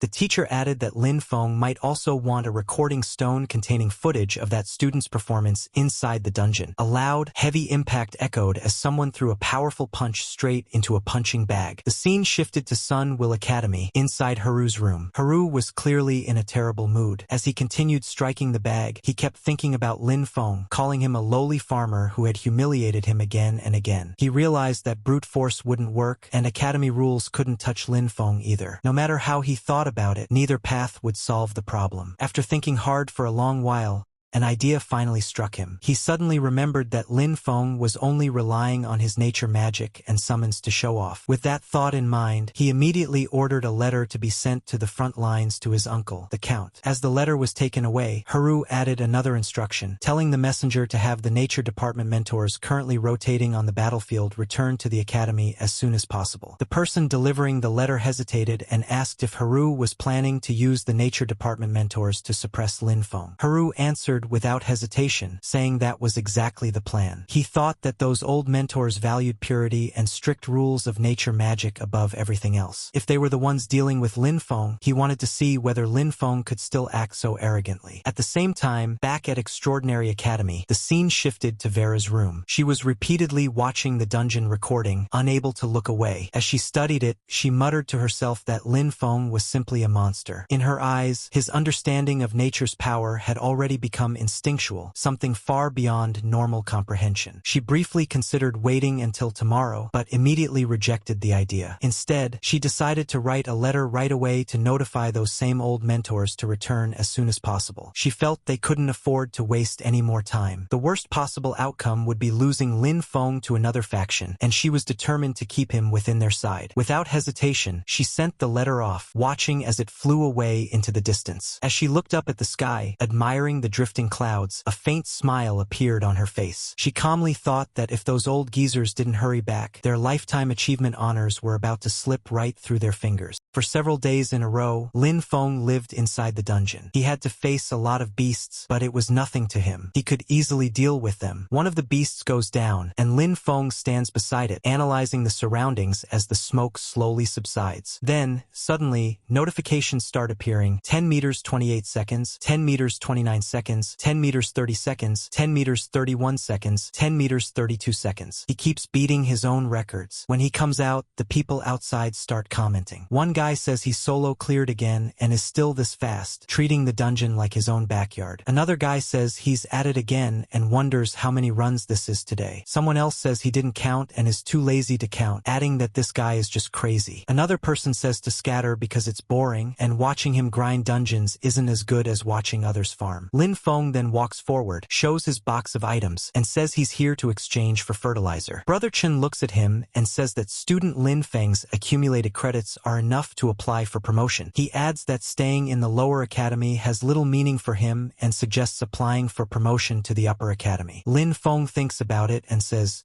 "Promote to the upper academy?" Chun then explains that the extraordinary academy is divided into upper and lower academies. He says the lower academy cultivates basic talent, like the current Storm Academy, while the Sunwheel Academy is where elites from all lower academies gather, known as the Upper Academy. He adds that after entering Sunwheel Academy, the rewards available for exchange, both in quality and variety, are far beyond what the Lower Academy can offer. He says that's the place a genius like Lin Feng should go. Lin Feng thinks about all of this, repeating Sunwheel Academy, the Upper Academy in his mind. After thinking it through, he says he understands and thanks the teacher. Later, as he walks into the Academy Mission Hall, he says he's here to apply for promotion to Sunwheel Academy. The receptionist asks for his name, department, and credit voucher. Lin Feng shows his card, and his status appears: Lin Feng, Nature Department, affiliated with Storm Academy, current credits 30,135. Everyone gathered there is stunned. One of them says he actually has 30,000 credits. Another guy says that if he remembers correctly, Lin Feng is that big shot who crazily grinded Gloom Forest. Another guy comments, wondering how many times he had to grind Gloom Forest to get this many credits. The receptionist then says that the credits have been verified and hands Lin Feng his promotion mission scroll. As she gives it to him, she says that after completing the task and passing the review, he can officially become a member of Sunwheel Academy. Lin Feng then asks if, after promoting, he will be able to exchange for gold-grade supplies. The lady standing there says yes, explaining that right now, since he is affiliated with Storm Academy, he can only exchange credits for bronze to silver-grade supplies. The receptionist adds that after promotion, he will be able to exchange for gold-grade to platinum-grade rare supplies. Lin Feng says many thanks and starts walking away as everyone continues staring at him. As he leaves, he says that he's just going to the defensive line area outside the city to look for something. He adds that the location is very close to the manor, so it shouldn't be difficult, but before that, he has to go get something first. Later, as he keeps walking, a senior speaks to him and says that although the Lamp of Nature is only silver grade, its effects are not inferior to gold grade items at all. He warns Lin Feng to maintain it properly and be extremely careful not to let it be tainted by necrotic energy. Lin Feng responds that of course he will and thanks the senior. After that, Lin Feng looks around and moves forward. In his mind, he thinks that although it's said the Lamp of Nature cannot be tainted by necrotic energy, he doesn't know why he has a strong urge to try it. He then uses it and summons his necrotic beings, causing the lamp to transform. Lin Feng realizes that it has directly transformed from a nature-type item into an undead-type one. As he continues experimenting, a large amount of aura and energy spreads outward. He sits there and observes it carefully. After some more time passes, he thinks that fortunately, this thing is sentient. He realizes that by using nature-type energy, it can be changed back into the Lamp of Nature. Otherwise, he wouldn't have been able to explain it at all. Later,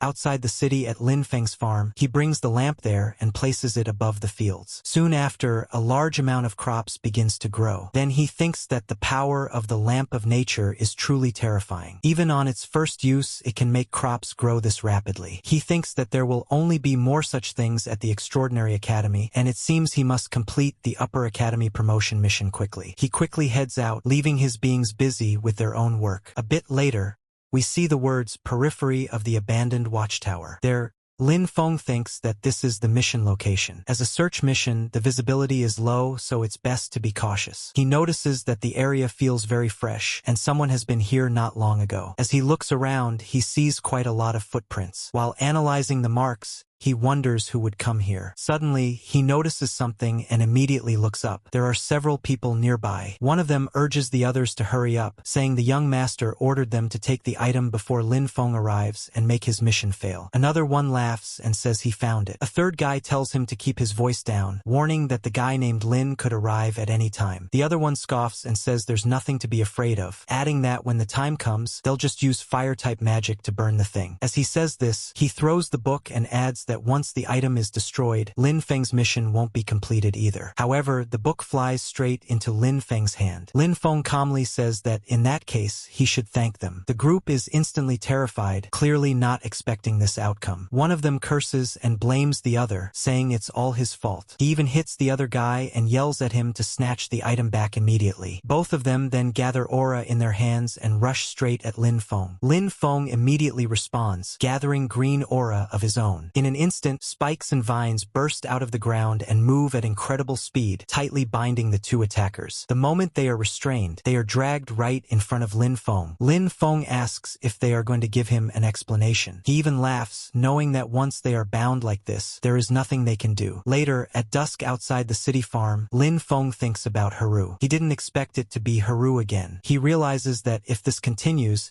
he will be exposed sooner or later, and he needs to think of a solution. At that moment, he notices something. One of his necrotic summons is holding a red flag and has been tinkering with it for quite a while. Many of the other summons are also nearby, working as hard as they can. Lin Feng watches them for a moment, then finally smiles and says that it's fully automated, and that this is actually awesome. Meanwhile, in Haru's room, one of his men reports that they sent people to search the watchtower. He says they didn't find the two of them, but traces left by their men appeared at the scene, and there's a high probability they're already done for. Hearing this, Haru becomes extremely furious. He punches the wall with all his strength and curses them, calling them trash. He yells that they can't even handle such a small matter and questions why he even keeps them around or pays them if they're so useless. He is especially furious at Lin Feng. In his mind, Haru thinks that Lin Feng actually dared to take down his people. He then orders them to contact the people of Shadow Eclipse, telling them to offer the highest price and buy Lin Feng's life. He continues thinking that it must have been Lin Feng who took Tuka, and now it's time for him to pay. At the Academy Mission Hall, someone announces and congratulates student Lin Feng on officially becoming a member of the Sunwheel Academy, saying that he hopes Lin Feng will always walk on the path of seeking truth. He then hands over Lin Feng's new uniform and new student nameplate. After receiving everything, Lin Feng thinks that after the promotion, he can grind even more credits and earn more planting supplies. Later, at the level 10 Dringian Gloom forest entrance, Lin Feng hands over his nameplate and says that he would like to apply for a solo entry into the dungeon. The guy standing there tells him that it's no longer possible. Lin Feng wonders what's wrong and asks why, since it was allowed before. The guy explains that according to Academy regulations, in order to reserve enough promotion resources and opportunities for lower house students, upper house students are prohibited from challenging level 10 and below low-level dungeons. After hearing this, Lin Feng is both shocked and nervous. He can't believe it and asks why he can't grind dungeons anymore, saying that he was planning to grind a bit more before coming back. As Lin Feng leaves,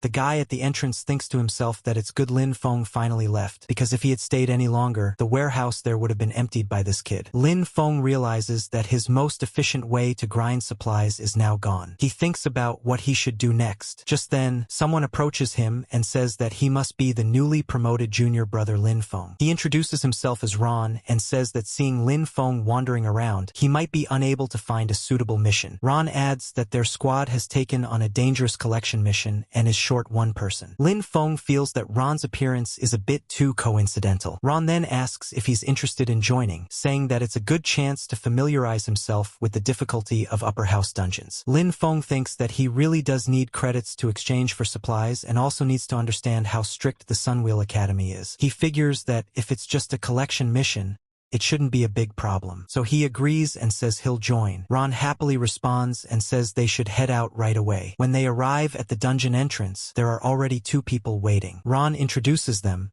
saying that one is the cold-faced Yuve and the other is the sore-faced Carter. Ron explains that their goal is to collect moonlight grass deep in the forest. He says the mission requires 10 stalks and that, according to intelligence, there are night elves patrolling the area. He tells everyone to try to avoid combat and focus on gathering. Later, deep inside the Shadow Woods, they walk together and suddenly spot a patch of moonlight grass. Someone tells the others not to start fighting over it, saying this is their mission objective and that he didn't expect the trip to go this smoothly. However, as they are carelessly collecting it, dust suddenly rises, and flying insect-type monsters surround them, attacking from behind. Ron immediately warns that it's not good, and says it's a night elf patrol squad, telling everyone to prepare for battle. The night elves start attacking them with sticky substances, but Ron manages to deflect the sticky material back at them. He then orders everyone to take their positions and tells Lin Feng to use nature magic to harass them, explaining that night elves hate nature magic. Lin Feng immediately says he understands and starts using his nature magic, sending vines all around the area. The vines quickly capture the night elves, who are completely caught off guard. They clearly didn't expect something like this to be able to restrain them. Once several of them are bound, Lin Feng pulls them together and ties them into a tight knot. Ron and the others then attack the remaining night elves, as well as the ones trapped in the knot. After fighting for a while, Ron suddenly warns that it's not good and says they're calling for reinforcements. He calls out to Carter and Ube. Ube responds that it's time to start, and Carter also acknowledges it. Carter then begins preparing another type of special magic. The ground splits open, causing several monsters to fall. However, Lin Feng also ends up in danger. As the ground splits unpredictably, he loses his footing and nearly falls, but manages to grab onto a ledge. He calls out to them in frustration. Ron then apologizes, saying he's very sorry, junior brother Lin Feng. He explains that this is a skill Carter just learned and that Carter isn't very skilled with it yet, so it accidentally affected Lin Feng. Seeing Ron's attitude and how the others deliberately put him in this situation, Lin Feng asks if they don't plan to save him. Ron laughs and says it's not that they won't save him, but that the junior brother who just promoted to the upper house was too headstrong and self-willed and went to challenge elite-level monsters alone. Ron declares that, in the end, Lin Feng tragically sacrificed himself and that there was nothing they could do. Lin Feng, however, makes a strange face and asks if they aren't worried about being exposed for murdering an academy student. Ron explains that the Sunwheel Academy student nameplate has undergone special processing and can record powerful magical energy. He says that after Lin Feng dies, they'll take his nameplate and use it to record the elite monster's magic. Not interested in their babbling, Lin Feng asks one last question, wondering if there is really no other way to know what actually happened there. Ron confidently says they've done this kind of thing many times and tells him to trust their professional standards. Lin Feng says he sees and understands. Then he lets go of the ledge and appears to fall into the abyss in front of them. Ron comments that since Lin Feng knew he couldn't resist, he chose to jump down voluntarily to give himself a quick death. But then Ron suddenly senses something is wrong, and at the same moment, Lin Feng's voice asks if they are ready as well. Lin Feng appears above them instead of below, exactly where they never expected him to be. Everyone is completely shocked. Lin Feng calmly tells them to face his legion. Ron immediately panics, repeatedly saying that this is not good. At the same time, Lin Feng summons his powerful undead minions. Now everyone is truly panicking. They never expected this kind of situation. To them, Lin Feng is an even bigger monster than they are. Some of the undead even form a strange, beautiful heart shape before launching their attack. Ron screams in disbelief, saying that Lin Feng is a necromancer and that it's impossible. Lin Feng coldly asks if this is Ron's final testament. Ron quickly tries to negotiate, calling Lin Feng junior brother and saying they can talk things out. He claims there was never any real conflict between them and admits that Haru arranged everything. He begs Lin Feng to let them go, saying they know they were wrong. Lin Feng replies that they don't know they were wrong, they just know they're about to die. Ron desperately adds that Haru always believed Lin Feng killed Tuka and says he can help testify against Haru. Lin Feng shows no interest at all. He steps closer, squats down, and calmly asks who Tuka is. First, Ron refuses to answer and looks away. Lin Lin Feng then says to forget it, that it doesn't matter, and orders his minions to bury them. A massive surge of aura erupts, and soon everyone is lying motionless on the ground. Even so,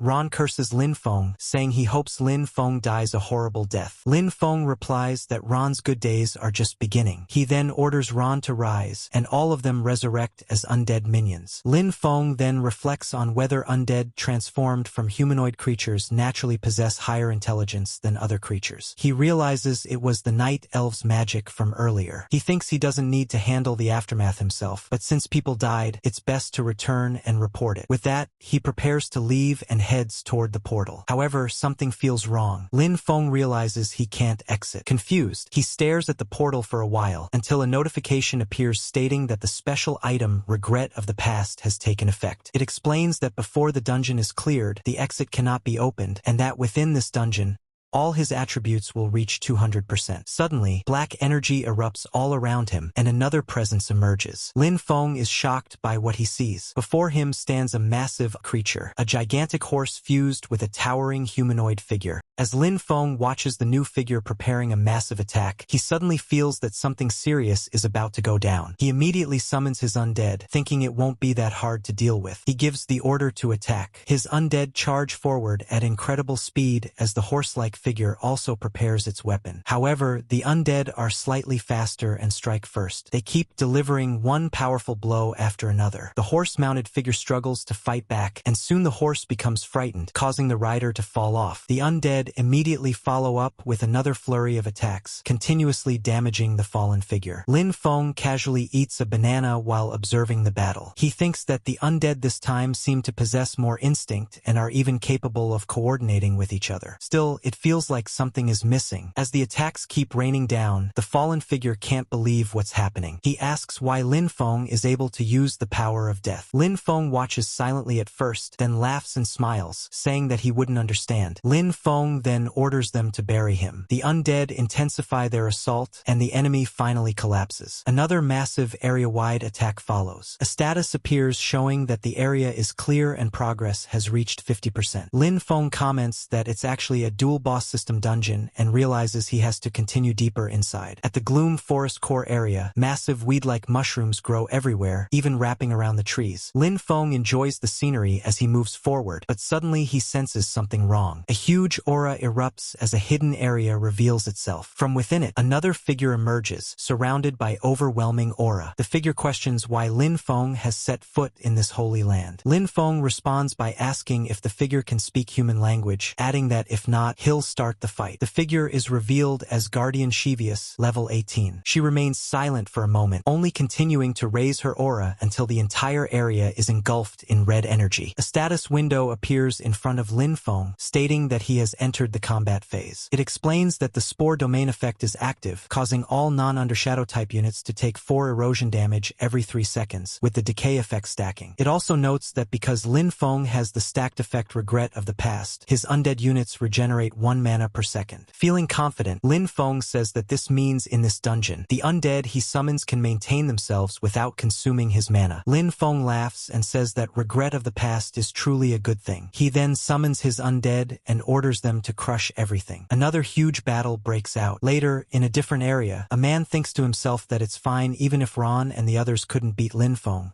because the real final boss is still waiting. He thinks that although Regret of the Past increases all attributes, its true function is actually to lock the dungeon. With that kind of boss existing, even if all attributes were increased by 200%, or even 400%, it would still be impossible to defeat it. Thinking about this, he laughs to himself, feeling delighted as just imagining it brings him joy. Back on Lin Feng's side, a massive explosion has just occurred. Smoke fills the area as one of the undead walks out, dragging the defeated enemy along. Lin Feng calmly eats another banana while watching the enemy being pulled toward him. The enemy is unable to speak, completely shocked and stunned. She finally asks why He Peng betrayed them. He Peng says nothing. Because of the self-edited control, he doesn't even know if she is talking to him. She then angrily accuses him of destroying her hatchery and vows revenge, but before she can finish, she is knocked unconscious. Another explosion erupts as an overwhelming surge of power spreads out. A status window appears, announcing that the Gloom Forest dungeon has been cleared. The clear time is 2 hours and 17 minutes, setting a new record. The evaluation is A,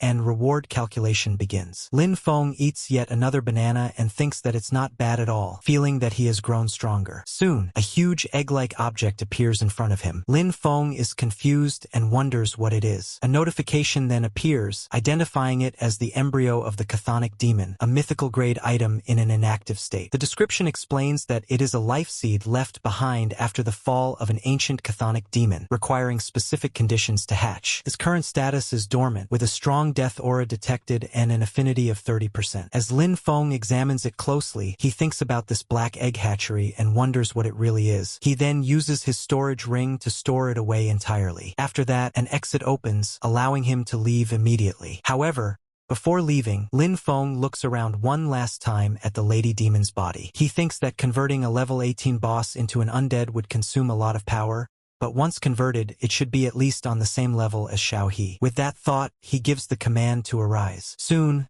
the Lady Demon rises and becomes part of his undead legion. She then declares that she is the Death Executioner. After hearing this, Lin Feng is quite shocked. He says that it can actually speak and then asks if it can talk. She responds again, saying she is the Death Executioner. Lin Feng says yeah, he knows that already and tries to clarify what he means. But she once again repeats that she is the Death Executioner. Lin Feng goes quiet for a moment, completely confused. Then she repeats the same words yet again, saying she is the Death Executioner. Lin Feng finally gives up and tells her to forget it and stop talking, saying he doesn't want to hear anything else. Later, outside the Gloom Forest dungeon entrance, Lin Feng steps out of the portal. Guards and staff members are already gathered there. One of them is extremely shocked and says this is impossible. Another asks how Lin Feng could solo clear Gloom Forest. Someone else adds that this is a dungeon where even a 5-man squad often wipes. Another staff member steps forward and asks Lin Feng why he came out alone and where students Ron,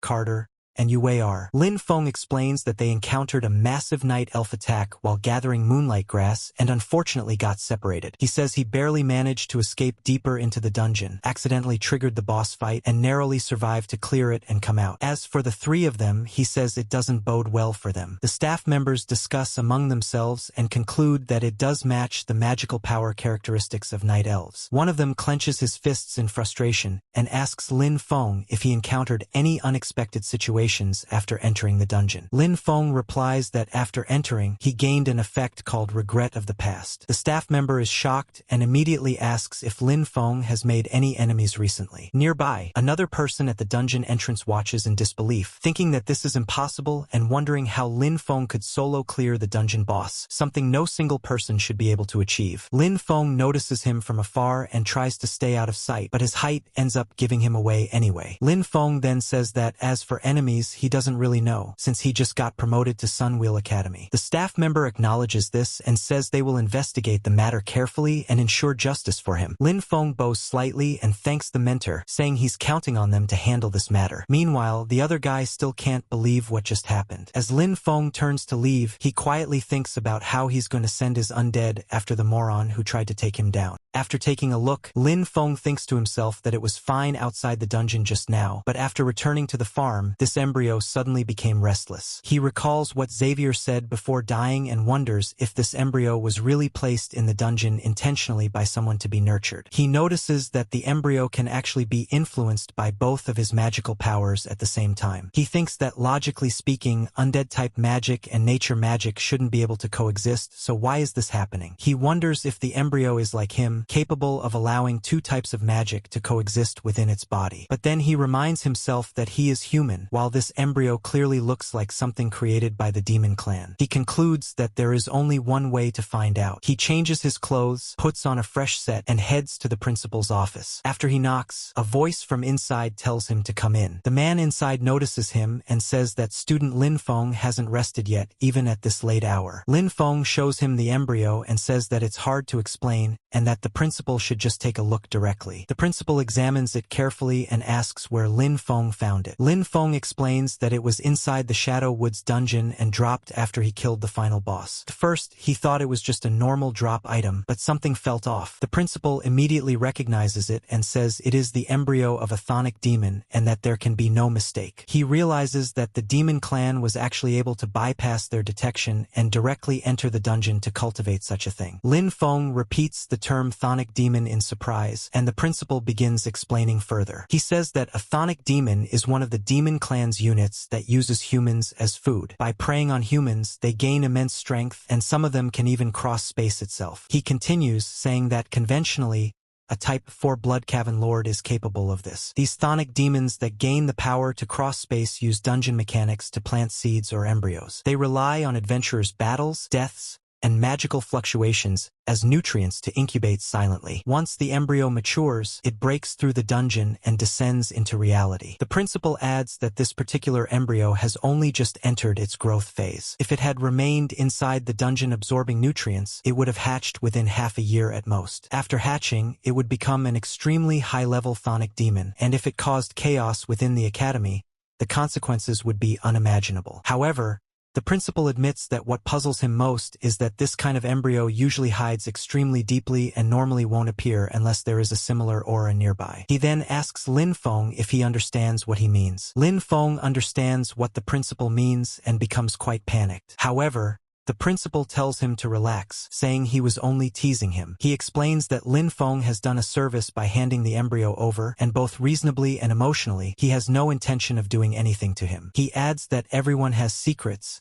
and the Academy respects that. As long as Lin Feng does not harm the Academy or trample on the bottom line of humanity, the Academy is willing to give geniuses space to grow. The principal then says he only needs one promise, that no matter what power Lin Feng possesses, he must remember that he is a student of Sunwheel Academy and a member of the human faction. Lin Feng bows slightly and says that he will keep it in mind. The principal pats him and says good job. After that, he takes out an item and explains that it is a territory banner. He says it is both a reward for handing over the embryo and an investment in Lin Feng's potential. He explains that once planted on land Lin Feng acknowledges, it can unfold a primary territory barrier with a radius of 500 meters and can even achieve a certain degree of terrain modification. Lin Feng becomes visibly cheerful after seeing this. He says that such rich powers of law are exactly what his farm needs. The principal then tells him that if there is nothing else, he should go back and rest, and that he will send someone to handle the matter. Lin Feng responds respectfully that he understands. Before Lin Feng leaves, the principal adds one more thing. He mentions that there will be a freshman exchange meeting in the Academy Auditorium in 3 days and suggests Lin Feng go meet some peers. He also mentions that a mentor from the nature department named Su submitted a very interesting topic before heading to the front line for duty, something about plant cultivation and hybridization. The term hybridization breeding immediately catches Lin Feng's attention. As he thinks about it,